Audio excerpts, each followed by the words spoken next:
ਸਤਿ ਸ਼੍ਰੀ ਅਕਾਲ ਜੀ ਸਾਰਿਆਂ ਨੂੰ। ਮੈਂ ਤੁਹਾਡਾ ਆਪਣਾ Jaspreet Singh attorney at law ਤੇ ਅੱਜ ਦਾ ਆਪਣਾ ਇਹ ਪ੍ਰੋਗਰਾਮ ਹੈ ਵੀਕਲੀ ਅਪਡੇਟਸ, ਜਿਹਦੇ ਵਿੱਚ ਕਿ ਅਸੀਂ ਅਮਰੀਕਾ ਦੀ ਇਮੀਗ੍ਰੇਸ਼ਨ ਦੀ ਗੱਲ ਕਰਦੇ ਹਾਂ। ਨਾਲ ਹੀ ਤੁਹਾਡੇ ਜਿਹੜੇ ਸਵਾਲਾਂ ਦੇ ਜਵਾਬ ਆ ਉਹ ਵੀ ਦੇਣ ਦੀ ਆਪਾਂ ਪੂਰੀ ਕੋਸ਼ਿਸ਼ ਕਰਦੇ ਹਾਂ। ਸਾਰਿਆਂ ਤੋਂ ਪਹਿਲਾਂ ਮੈਂ ਤੁਹਾਡਾ ਬੜਾ ਧੰਨਵਾਦੀ ਹਾਂ ਕਿ ਤੁਸੀਂ ਇਸ ਪ੍ਰੋਗਰਾਮ ਨੂੰ ਇੰਨਾ ਦੇਖਦੇ ਹੋ, ਲਾਈਕ ਕਰਦੇ ਹੋ, ਸਬਸਕ੍ਰਾਈਬ ਕਰਦੇ ਹੋ। ਤੇ ਇਹਦੇ ਨਾਲ ਅਸੀਂ ਜਿਹੜਾ ਟਿਕਟੌਕ ਤੇ ਵੀ ਹੈਗੇ ਆ, ਸੋ ਜਿਹੜੇ ਸੱਜਣ ਉਹਨੂੰ ਯੂਜ਼ ਕਰਦੇ ਆ ਜਾਂ ਕਰ ਸਕਦੇ ਆ, ਤੇ ਟਿਕਟੌਕ ਤੇ ਜਾ ਕੇ ਵੀ ਤੁਸੀਂ ਇਹ ਜਿਹੜੀਆਂ ਅਪਡੇਟਸ ਹੈਗੀਆਂ ਉੱਥੇ ਰੋਜ਼ ਅਪਡੇਟ ਕਰਦੇ ਆ, ਉਹ ਵੀ ਤੁਸੀਂ ਸੁਣ ਸਕਦੇ ਹੋ। ਸਾਰਿਆਂ ਤੋਂ ਪਹਿਲਾਂ ਜਿਹੜੀ ਖਬਰ ਆ ਉਹ ਇਹ ਹੈਗੀ ਆ ਕਿ ਹਾਊਸ ਦੇ ਵਿੱਚ, ਜਿਹੜਾ ਹਾਊਸ ਆਫ ਰੈਪਰੈਜ਼ੈਂਟੇਟਿਵ ਆ, ਉਹਦੇ ਵਿੱਚ ਕੁਝ ਜਿਹੜੇ ਮੈਂਬਰ ਹੈਗੇ ਡੈਮੋਕ੍ਰੈਟਿਕ ਪਾਰਟੀ ਦੇ, ਉਹਨਾਂ ਨੇ ਇੱਕ ਬਿੱਲ ਇੰਟਰੋਡਿਊਸ ਕੀਤਾ ਜਿਹੜਾ ਕਿ ਜਿਹੜੇ ਅਨਡਾਕੂਮੈਂਟਡ ਇਮੀਗ੍ਰੈਂਟਸ ਨੇ, ਜਿਹੜੇ ਕਿ ਇੱਥੇ ਇਲੀਗਲ ਤਰੀਕੇ ਨਾਲ ਰਹਿ ਰਹੇ ਆ, ਜਿਹਨੂੰ ਆਪਾਂ ਕਹਿੰਦੇ ਆ, ਉਹਨਾਂ ਨੂੰ ਜੇ ਇੱਥੇ 7 ਸਾਲ ਹੋ ਜਾਣ ਰਹਿੰਦਿਆਂ ਨੂੰ, ਤਾਂ ਉਹਨਾਂ ਨੂੰ ਜਿਹੜਾ ਹੈਗਾ ਉਹ ਗ੍ਰੀਨ ਕਾਰਡ ਉਹ ਬਿੱਲ ਦਵਾਉਂਦਾ। ਤੇ ਜਿਹੜਾ ਬਿੱਲ ਹੈਗਾ, ਇੱਕ ਉਹ ਇੱਥੇ ਪ੍ਰੋਵੀਜ਼ਨ ਹੈਗੀ ਆ, ਉਹਨੂੰ ਕਹਿੰਦੇ ਹੈਗੇ ਨੈਸ਼ਨਲ ਰਜਿਸਟਰੀ, ਜਿਹੜੀ ਕਿ ਅਲਾਓ ਕਰਦੀ ਆ ਜਿਹੜੇ ਲੌਂਗ ਟਰਮ US ਰੈਜ਼ੀਡੈਂਟ ਜਿਹੜੀ ਬੜੀ ਦੇਰ ਤੋਂ ਰਹਿ ਰਹੇ 1972 ਤੋਂ ਪਹਿਲਾਂ ਦੇ, ਉਹਨਾਂ ਨੂੰ ਗ੍ਰੀਨ ਕਾਰਡ ਦੇਣਾ।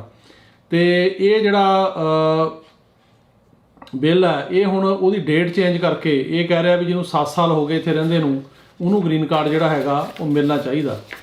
ਜਿਹੜੀ ਇਹ ਰਜਿਸਟਰੀ ਦੀ ਪ੍ਰੋਵੀਜ਼ਨ ਹੈ, ਇਹ 1929 ਦੇ ਵਿੱਚ ਬਣੀ ਸੀ ਤੇ ਉਹਦੀਆਂ ਜਿਹੜੀਆਂ ਡੇਟਾਂ ਨੇ ਉਹ 4 ਵਾਰੀ ਹੁਣ ਤੱਕ US ਕਾਂਗਰਸ ਨੇ ਵਧਾਈਆਂ। ਲਾਸਟ ਟਾਈਮ ਉਹਨਾਂ ਵਧਾਈ 1986 'ਚ, ਜਦੋਂ ਕਿ ਡੇਟ ਉਹਨਾਂ ਨੇ ਜਨਵਰੀ 1972 ਕਰਤੀ। ਇਹਦਾ ਮਤਲਬ ਇਹ ਆ ਵੀ ਜਿਹੜੇ ਬੰਦੇ ਅਮਰੀਕਾ ਦੇ ਵਿੱਚ ਜਨਵਰੀ 1, 1972 ਤੋਂ ਪਹਿਲਾਂ ਦੇ ਰਹਿ ਰਹੇ ਆ ਬਿਨਾਂ ਕਾਗਜ਼ਾਂ ਤੋਂ, ਉਹ ਇੱਥੇ ਪੱਕੇ ਕੀਤੇ ਜਾਣਗੇ। ਤੇ ਲੇਕਿਨ ਉਹ ਹੁਣ ਬਹੁਤ ਜ਼ਿਆਦਾ ਅਰਸਾ ਹੋ ਗਿਆ, ਕਿਉਂਕਿ ਐਸਾ ਤਾਂ ਮੇਰਾ ਖਿਆਲ ਆ ਕੋਈ ਬੰਦਾ ਨਹੀਂ ਹੋਣਾ ਜਿਹੜਾ 1972 ਤੋਂ ਪਹਿਲਾਂ ਦਾ ਇੱਥੇ ਰਹਿ ਰਿਹਾ ਤਾਂ ਪੱਕਾ ਨਹੀਂਗਾ। ਲੇਕਿਨ ਉਹਦਾ ਹੁਣ ਖਾਸ ਯੂਜ਼ ਨਹੀਂ ਆ, ਇਹਦੇ ਥੱਲੇ ਐਪਲੀਕੇਸ਼ਨਾਂ ਹੁਣ ਕੋਈ ਜਾਂਦੀਆਂ ਨਹੀਂ। ਤੇ ਉਹਦੀ ਜਿਹੜੀ ਡੇਟ ਆ ਇਹ ਚੇਂਜ ਕਰਨੀ ਚਾਹੁੰਦੇ ਆ ਵੀ ਡੇਟ ਚੇਂਜ ਕਰਕੇ ਉਹਨੂੰ ਤੁਸੀਂ ਅੱਗੇ ਲੈ ਜਾਓ, ਤੇ ਉਹਦੇ ਕਰਕੇ ਤਾਂ ਕਿ ਬੰਦੇ ਜਿਹੜੇ ਹੈਗੇ ਆ ਉਹ ਪੱਕੇ ਹੋ ਸਕਣ। ਇਹ ਜਿਹੜਾ ਬਿੱਲ ਇੰਟਰੋਡਿਊਸ ਕੀਤਾ ਗਿਆ ਜੁਲਾਈ 20 ਨੂੰ ਕੀਤਾ ਗਿਆ, ਤੇ ਇਹਦਾ ਨਾਂ ਹੈਗਾ renewing immigration provisions of immigration act of 1929। It would create a rolling registry date allowing undocumented immigrants who have lived in the country for 7 years or more to apply for LPR status। ਇਹਦੇ ਵਿੱਚ bill ਦੇ ਮੁਤਾਬਕ ਜਿਹੜੀ ਉਹ registry ਦੀ date ਆ ਉਹ role ਕੀਤੀ ਜਾਊਗੀ, ਵੀ ਉਹ ਸਟੇਬਲ ਨਹੀਂ ਰਹੂਗੀ। ਜਿਵੇਂ ਇਸ ਟਾਈਮ ਜਿਹੜੀ ਡੇਟ ਆ 1972 ਆ, ਇਹ ਜਿਹੜੇ 72 ਤੋਂ ਪਹਿਲਾਂ ਆਏ ਆ ਉਹ ਬੰਦੇ ਇੱਥੇ ਪੱਕੇ ਕੀਤੇ ਜਾਣਗੇ। ਲੇਕਿਨ ਇਹ ਜਿਹੜਾ ਬਿੱਲ ਕਹਿ ਰਿਹਾ ਵੀ ਉਹ ਡੇਟ ਜਿਹੜੀ ਰੋਲ ਹੋਊਗੀ, ਤੇ ਹਰ 7 ਸਾਲਾਂ ਬਾਅਦ ਉਹ ਡੇਟ ਜਿਹੜੀ ਆ ਉਹ ਰੋਲ ਹੋਇਆ ਕਰੂਗੀ, ਅੱਗੇ ਜਾਇਆ ਕਰੂਗੀ। ਜਿਹੜੇ ਪਿਛਲੇ 7 ਸਾਲ ਤੋਂ ਬੰਦੇ ਰਹਿ ਰਹੇ ਆ ਉਹ ਪੱਕਾ ਕੀਤਾ ਜਾਣਗੇ। ਤੇ ਇਹ ਜਿਹੜਾ ਬਿੱਲ ਹੈ ਇਹ ਹੁਣ ਹਾਊਸ ਦੇ ਵਿੱਚ ਪੇਸ਼ ਹੋਇਆ, ਲੇਕਿਨ ਇਹਨੂੰ ਕਿੰਨੀ ਕੁ ਸਪੋਰਟ ਮਿਲਦੀ ਹੈਗੀ ਆ ਹਾਊਸ ਦੇ ਬਾਕੀ ਮੈਂਬਰਾਂ ਤੋਂ, ਤੇ ਖਾਸ ਕਰਕੇ ਜਿਹੜੇ ਰਿਪਬਲਿਕਨ ਪਾਰਟੀ ਦੇ ਮੈਂਬਰ ਨੇ, ਇਹਦਾ ਕੁਝ ਨਹੀਂ ਪਤਾ। ਜੇ ਹਾਊਸ 'ਚੋਂ ਪਾਸ ਹੋ ਵੀ ਜਾਂਦਾ ਤੇ ਸੈਨੇਟ ਦੇ ਵਿੱਚ ਜਾ ਕੇ ਇਹ ਜਿਹੜਾ ਬਿੱਲ ਹੈਗਾ, ਇਹਨੇ ਸਾਨੂੰ ਇਹ ਲੱਗਦਾ ਵੀ ਕਿਸੇ ਪਾਸੇ ਨਹੀਂ ਲੱਗਣਾ, ਕਿਉਂਕਿ ਸੈਨੇਟ ਦੇ ਵਿੱਚ ਜਿਹੜੀਆਂ ਹੈਗੀਆਂ ਫਿਲੇਬਸਟਰ ਤੋਂ ਬਾਅਦ 60 ਵੋਟਾਂ ਚਾਹੀਦੀਆਂ ਨੇ, ਤੇ ਡੈਮੋਕ੍ਰੈਟਿਕ ਪਾਰਟੀ ਕੋਲ ਇਸ ਟਾਈਮ ਤੇ 50 ਵੋਟਾਂ ਨੇ, ਰਿਪਬਲਿਕਨ ਪਾਰਟੀ ਕੋਲ 50 ਨੇ, ਤੇ ਇੱਕ ਜਿਹੜੀ ਵੋਟ ਆ ਉਹ ਹੈਗੀ ਵਾਈਸ ਪ੍ਰੈਜ਼ੀਡੈਂਟ ਦੀ। ਤੇ ਜਿਹੜੀਆਂ 60 ਵੋਟਾਂ ਤਾਂ ਹਾਸਲ ਹੁੰਦੀਆਂ ਨੇ ਜੇ 10 ਰਿਪਬਲਿਕਨ ਪਾਰਟੀ ਦੇ ਜਿਹੜੇ ਸੈਨੇਟਰ ਨੇ ਉਹ ਨਾਲ ਲੱਗਣ। ਇਸ ਬਿੱਲ ਦਾ ਜਿਹੜੇ ਹੈਗਾ ਉਹ ਲੱਗਣ ਦੀ ਕੋਈ ਜ਼ਿਆਦਾ ਉਮੀਦ ਨਹੀਂ ਆ, ਪਰ ਕਿਉਂਕਿ ਇੰਪੋਰਟੈਂਟ ਖਬਰ ਹੈ ਇਸ ਕਰਕੇ ਮੈਂ ਸ਼ੇਅਰ ਕੀਤੀ ਆ। ਪਰ ਇਹਦੇ 'ਚ ਇਹਨੂੰ ਮਤਲਬ ਪਾਸ ਹੋਣ ਦੇ ਹਾਊਸ ਤੇ ਸੈਨੇਟ ਦੁਆਰਾ ਕੋਈ ਜ਼ਿਆਦਾ ਚਾਂਸ ਜਿਹੜੇ ਹੈਗੇ ਉਹ ਨਹੀਂ ਹੈਗੇ, ਕਿਉਂਕਿ ਉਹਦਾ ਕਾਰਨ ਆ ਜਿਹੜੇ ਪਿੱਛੇ 2 ਬਿੱਲ ਹਾਊਸ ਨੇ ਪਾਸ ਕਰਕੇ ਸੈਨੇਟ 'ਚ ਭੇਜੇ ਆ, ਉਹਨਾਂ ਦੇ ਵਿੱਚ ਵੀ ਜਿਹੜੇ ਡਾਕਾ ਵਾਲਿਆਂ ਨੂੰ ਪੱਕਾ ਕਰਨ ਦੀਆਂ ਪ੍ਰੋਵੀਜ਼ਨਾਂ ਨੇ, ਜਾਂ ਹੋਰ ਇਮੀਗ੍ਰੈਂਟਸ ਨੂੰ ਜਿਹੜੇ ਸਟੇਟਸ ਦੇਣ ਦੀਆਂ, ਉਹ ਵੀ ਅਜੇ ਤੱਕ ਸੈਨੇਟ ਨੇ ਪਾਸ ਨਹੀਂ ਕੀਤੇ, ਟੇਕ ਅਪ ਨਹੀਂ ਕੀਤੇ। ਤੇ ਜਿੰਨੀ ਦੇਰ ਤੱਕ 60 ਸੈਨੇਟਰ ਨਹੀਂ ਹੁੰਦੇ, ਤੇ ਉਹ ਤਾਂ ਹੀ ਹੋ ਸਕਦੇ ਆ ਜੇ ਰਿਪਬਲਿਕਨ ਪਾਰਟੀ ਜਿਹੜੀ ਲੀਡਰਸ਼ਿਪ ਹੈਗੀ ਉਹ ਨਾਲ ਲੱਗੇ। ਉਹ ਅਜੇ ਇਮੀਗ੍ਰੇਸ਼ਨ ਦੇ ਇਸ਼ੂਜ਼ ਤੇ ਨਾਲ ਲੱਗਣ ਨੂੰ ਤਿਆਰ ਨਹੀਂ ਹੈਗੀ। ਸੋ ਇਸ ਕਰਕੇ ਇਸ ਬਿੱਲ ਨੂੰ ਜਿਹੜਾ ਜ਼ਿਆਦਾ ਹੰਗਾਰਾ ਜਿਹੜਾ ਉਹ ਹਾਊਸ ਦੇ ਵਿੱਚ ਤਾਂ ਹੋ ਸਕਦਾ ਪਾਸ ਹੋ ਜਾਵੇ, ਪਰ ਸੈਨੇਟ 'ਚ ਮਿਲਣ ਦੀ ਕੋਈ ਜ਼ਿਆਦਾ ਆਸ ਨਹੀਂ ਲੱਗਦੀ। ਅਗਲੀ ਖਬਰ ਜਿਹੜੀ ਆ ਉਹ ਹੈਗੀ ਆ ਕਿ USCIS ਨੇ ਰਿਸਟੋਰ ਕਰਤਾ pathway to a green card for TPS holders. ਜਿਹੜੇ TPS ਟੈਂਪਰਰੀ ਪ੍ਰੋਟੈਕਟਿਡ ਸਟੇਟਸ, ਇਹਦੇ ਰੈਸੀਪੀਐਂਟਸ ਹੈਗੇ ਅਮਰੀਕਾ ਦੇ ਵਿੱਚ, ਜਿਹਨਾਂ ਨੂੰ TPS ਸਟੇਟਸ ਮਿਲਿਆ, ਆਪਣੇ ਇੰਡੀਆ ਵਾਲੇ ਜਾਂ ਪੰਜਾਬ ਵਾਲੇ ਜਾਂ ਇਸ ਕਿਸਮ ਦੇ ਬੰਦੇ ਉਹ 'ਚ ਨਹੀਂ ਆਉਂਦੇ, ਲੇਕਿਨ ਹੋਰਾਂ ਮੁਲਕਾਂ ਦੇ ਹੈਗੇ ਆ। ਉਹਨਾਂ ਨੂੰ ਹੁਣ ਇਮੀਗ੍ਰੇਸ਼ਨ ਨੇ ਕਿਹਾ ਕਿ ਉਹ ਐਲੀਜੀਬਲ ਹੋਣਗੇ ਗ੍ਰੀਨ ਕਾਰਡ ਲਈ। ਤੇ ਇੱਕ ਪਾਲਿਸੀ ਡਿਸੀਜਨ ਸੀਗਾ ਅਗਸਤ 2020 ਦਾ, ਪਿਛਲੀ ਸਰਕਾਰ ਵੇਲੇ ਜਦੋਂ ਟਰੰਪ ਹੁੰਦਾ ਸੀਗਾ ਪ੍ਰੈਜ਼ੀਡੈਂਟ, ਉਹਨਾਂ ਨੇ ਇਹ ਬਣਾਇਆ ਸੀ ਕਿ TPS ਜਿਹੜੇ ਹੋਲਡਰ ਨੇ ਇਹਨਾਂ ਨੂੰ ਗ੍ਰੀਨ ਕਾਰਡ ਨਹੀਂ ਮਿਲੇਗਾ, ਉਹਨੂੰ ਓਵਰਟਰਨ ਕਰ ਦਿੱਤਾ। ਹੁਣ ਜਿਹੜਾ ਨਵਾਂ ਮੈਮੋ ਆਇਆ, the new memo rescinds on an August 2020 policy adopting the decision matter of ZRZC. ਜਿਹੜਾ matter of ZRZC ਆ, it targeted the subset of TPS recipients who entered the US through the border without inspection. The Immigration and Nationality Act requires applicants wishing to adjust their status to obtain a green card to show that they are inspected and admitted or paroled into the US by an immigration officer. ਇੱਥੇ adjustment of status ਕਰਨ ਵਾਸਤੇ ਇਹ ਲੋੜ ਹੁੰਦੀ ਆ ਵੀ ਬੰਦਾ admit ਹੋਇਆ ਹੋਵੇ ਜਾਂ ਪਰੋਲ ਹੋਇਆ ਹੋਵੇ ਜਾਂ ਉਹਨੂੰ ਐਂਟਰੀ ਮਿਲੀ ਹੋਵੇ। ਲੇਕਿਨ ਸਰਟਨ ਕੇਸਾਂ ਦੇ ਵਿੱਚ, ਜਿਵੇਂ ਕਿ ਅਸੈਲਮ ਕਿਸੇ ਦਾ ਜਿਹੜਾ ਕੇਸ ਆ ਉਹ ਜੇ ਪਾਸ ਹੋ ਜਾਂਦਾ, ਉਹਨੂੰ ਗ੍ਰੀਨ ਕਾਰਡ ਮਿਲ ਜਾਂਦਾ, ਚਾਹੇ ਉਹਦੀ ਐਂਟਰੀ ਲੀਗਲ ਨਹੀਂ ਵੀ ਹੈਗੀ, ਚਾਹੇ ਉੱਦਾਂ ਹੀ ਉਹ ਬਾਰਡਰ ਕ੍ਰੋਸ ਕਰਕੇ ਆਇਆ। ਜੇ ਅਸੈਲਮ ਦਾ ਕੇਸ ਪਾਸ ਹੋ ਜਾਂਦਾ, ਅਪਰੂਵ ਹੋ ਜਾਂਦਾ, ਤਾਂ ਉਹ ਬੰਦਾ ਆਪਣਾ ਗ੍ਰੀਨ ਕਾਰਡ ਅਪਲਾਈ ਕਰ ਸਕਦਾ 1 ਸਾਲ ਬਾਅਦ। ਅਤੇ ਇਹ ਜਿਹੜਾ ਹੁਣ ਮੈਮੋ ਆ, ਇਹਨੇ ਇਹ ਗੱਲ ਕਹੀ ਆ ਕਿ the TPS recipients may apply for a travel authorization document. An entry into the US with this document will be considered an entry with inspection and admission. ਜਿਹੜੇ ਬੰਦਿਆਂ ਕੋਲ TPS ਸਟੇਟਸ ਆ, ਉਹਨਾਂ ਨੂੰ ਜਿਹੜਾ ਹੈਗਾ ਟਰੈਵਲ ਡਾਕੂਮੈਂਟ ਉਹ ਲੈ ਸਕਦੇ ਆ। ਉਹਦਾ ਮਤਲਬ ਆ ਕਿ ਜਿਹੜੀ ਹੈਗੀ ਜਾਣ ਦੀ ਪਰਮਿਸ਼ਨ ਅਮਰੀਕਾ ਤੋਂ ਤੇ ਵਾਪਸ ਆਉਣ ਦੀ। ਅਤੇ ਜੇ ਉਹ ਕੰਟਰੀ ਆਊਟ ਕਰ ਜਾਂਦੇ ਆ, ਕਿਸੇ ਹੋਰ ਕੰਟਰੀ ਜਾ ਕੇ ਵਾਪਸ ਆ ਜਾਂਦੇ ਆ, ਤਾਂ ਜਿਹੜੀ ਉਹਨਾਂ ਦੀ ਐਂਟਰੀ ਹੈਗੀ ਆ ਉਹ ਲੀਗਲ ਗਿਣੀ ਜਾਊਗੀ, ਜਿਹਦੇ ਕਰਕੇ ਉਹ ਇੱਥੇ ਆਪਣਾ ਸਟੇਟਸ ਜਿਹੜਾ ਹੈਗਾ ਉਹ ਐਡਜਸਟ ਕਰ ਸਕਣਗੇ। ਸੋ ਇਹ TPS ਵਾਲਿਆਂ ਵਾਸਤੇ ਬੜਾ ਇੰਪੋਰਟੈਂਟ ਮੈਮੋ ਆ। ਇਹ ਤੋਂ ਬਾਅਦ ਜਿਹੜੀ ਅਗਲੀ ਖਬਰ ਆ ਇੰਪੋਰਟੈਂਟ, ਉਹ ਇਹ ਹੈਗੀ ਆ ਕਿ Biden administration proposes national ID cards for undocumented immigrants. ਕਿ ਸਰਕਾਰ ਨੇ ਇਹ ਰੱਖੀ ਆ ਪ੍ਰਪੋਜ਼ਲ ਕਿ ਜਿਹੜੇ ਅਨਡਾਕੂਮੈਂਟਡ ਬੰਦੇ ਨੇ, ਜਿਹੜੇ ਇੱਥੇ ਇਲੀਗਲ ਤਰੀਕੇ ਨਾਲ ਰਹਿ ਰਹੇ ਨੇ, ਉਹਨਾਂ ਵਾਸਤੇ ਜਿਹੜੇ ਨੈਸ਼ਨਲ ID ਕਾਰਡ ਜਿਹੜੇ ਆ ਉਹ ਇਸ਼ੂ ਕੀਤੇ ਜਾਣਗੇ। The Biden administration has proposed a new national identification card system for undocumented immigrants. The ICE Secure Docket Card program, which would give migrants who cross the US-Mexico border and other immigrants without legal status temporary ID cards as they navigate their immigration cases or removal proceedings. ਇੱਕ ਜਿਹੜਾ card ਆ ਉਹ ਜਿਹੜੀ ਸਰਕਾਰ ਆ ਉਹ issue ਕਰਨ ਜਾ ਰਹੀ ਆ ਅਨਡਾਕੂਮੈਂਟਡ ਲੋਕਾਂ ਵਾਸਤੇ, ਜਿਹੜਾ ਕਿ ਇੱਕ ਕਿਸਮ ਦਾ ਉਹਨਾਂ ਦਾ ਆਈਡੈਂਟੀਟੀ ਕਾਰਡ ਹੋਏਗਾ। ਅਤੇ ਉਸ ਰਾਹੀਂ ਉਹ ਮਤਲਬ ਉਹਨਾਂ ਦੀ ID ਬਣ ਜਾਏਗੀ, ਅਤੇ ਉਸ ਰਾਹੀਂ ਉਹਨਾਂ ਦਾ ਉੱਤੇ ਇਹ ਨੰਬਰ ਹੋਏਗਾ, ਜਾਣਕਾਰੀ ਹੋਏਗੀ, ਅਤੇ ਉਹ ਕਾਰਡ ਨੂੰ ਫਿਰ ਜਿੱਥੇ ਵੀ ਲੋੜ ਹੋਵੇ ਉੱਥੇ ਦਿਖਾ ਸਕਦੇ ਨੇ। ਕਿਉਂਕਿ ਉਹਨਾਂ ਕੋਲ ਜ਼ਿਆਦਾ ਵਰਕ ਪਰਮਿਟ ਨਹੀਂ ਹੁੰਦਾ। ਵਰਕ ਪਰਮਿਟ ਤੋਂ ਬਿਨਾਂ ਕਈ ਵਾਰ ਡਰਾਈਵਰ ਲਾਇਸੈਂਸ ਲੈਣ 'ਚ ਪ੍ਰੋਬਲਮ ਆ ਜਾਂਦੀ ਆ, ਪਰ ਇਹ ਕਾਰਡ 'ਤੇ ਤੁਸੀਂ ਡਰਾਈਵਿੰਗ ਵਗੈਰਾ ਤਾਂ ਨਹੀਂ ਕਰ ਸਕਦੇ, ਪਰ ਇੱਕ ਕਿਸਮ ਦੀ ID ਬਣ ਜਾਏਗੀ ਇਹ।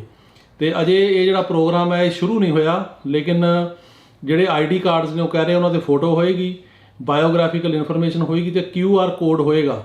ਉਹ ਕੋਡ ਰਾਹੀਂ ਫਿਰ ਜੇ ਕੋਈ ਵੀ ਜਿਹੜਾ ਗਵਰਨਮੈਂਟ ਅਫੀਸ਼ੀਅਲ ਆ ਉਹ ਸਟੇਟਸ ਚੈੱਕ ਕਰ ਸਕੇਗਾ ਉਸ ਬੰਦੇ ਦਾ। ਅਤੇ ਇਹ ਜਿਹੜਾ ਪ੍ਰੋਗਰਾਮ ਹੈ it is design to modernise the immigration system.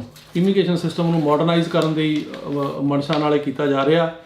ਅਤੇ ਅਜੇ ਇਹ ਜਿਹੜਾ ਪ੍ਰੋਗਰਾਮ ਹੈ ਸ਼ੁਰੂ ਨਹੀਂ ਹੋਇਆ, ਪਰ ਇਹਨਾਂ ਦੀ ਹੈਗੀ ਹੈ ਸਰਕਾਰ ਦੀ ਪ੍ਰੋਵੀਜ਼ਨ ਵੀ ID ਕਾਰਡ ਜਿਹੜੇ ਦਿੱਤੇ ਜਾਣ। ਆਉਣ ਵਾਲੇ ਮਹੀਨਿਆਂ ਦੇ ਵਿੱਚ ਇਹਦੇ ਬਾਰੇ ਜਿਹੜੀ ਹੈ ਉਹ ਹੋ ਸਕਦਾ ਸਰਕਾਰ ਇਸ਼ੂ ਕਰੇ ਅਤੇ ਆਪਾਂ ਜਾਣਕਾਰੀ ਜਿਹੜੀ ਦਿੰਦੇ ਰਹਾਂਗੇ। ਅਗਲਾ ਹੈਗਾ ਕਿ USCIS announced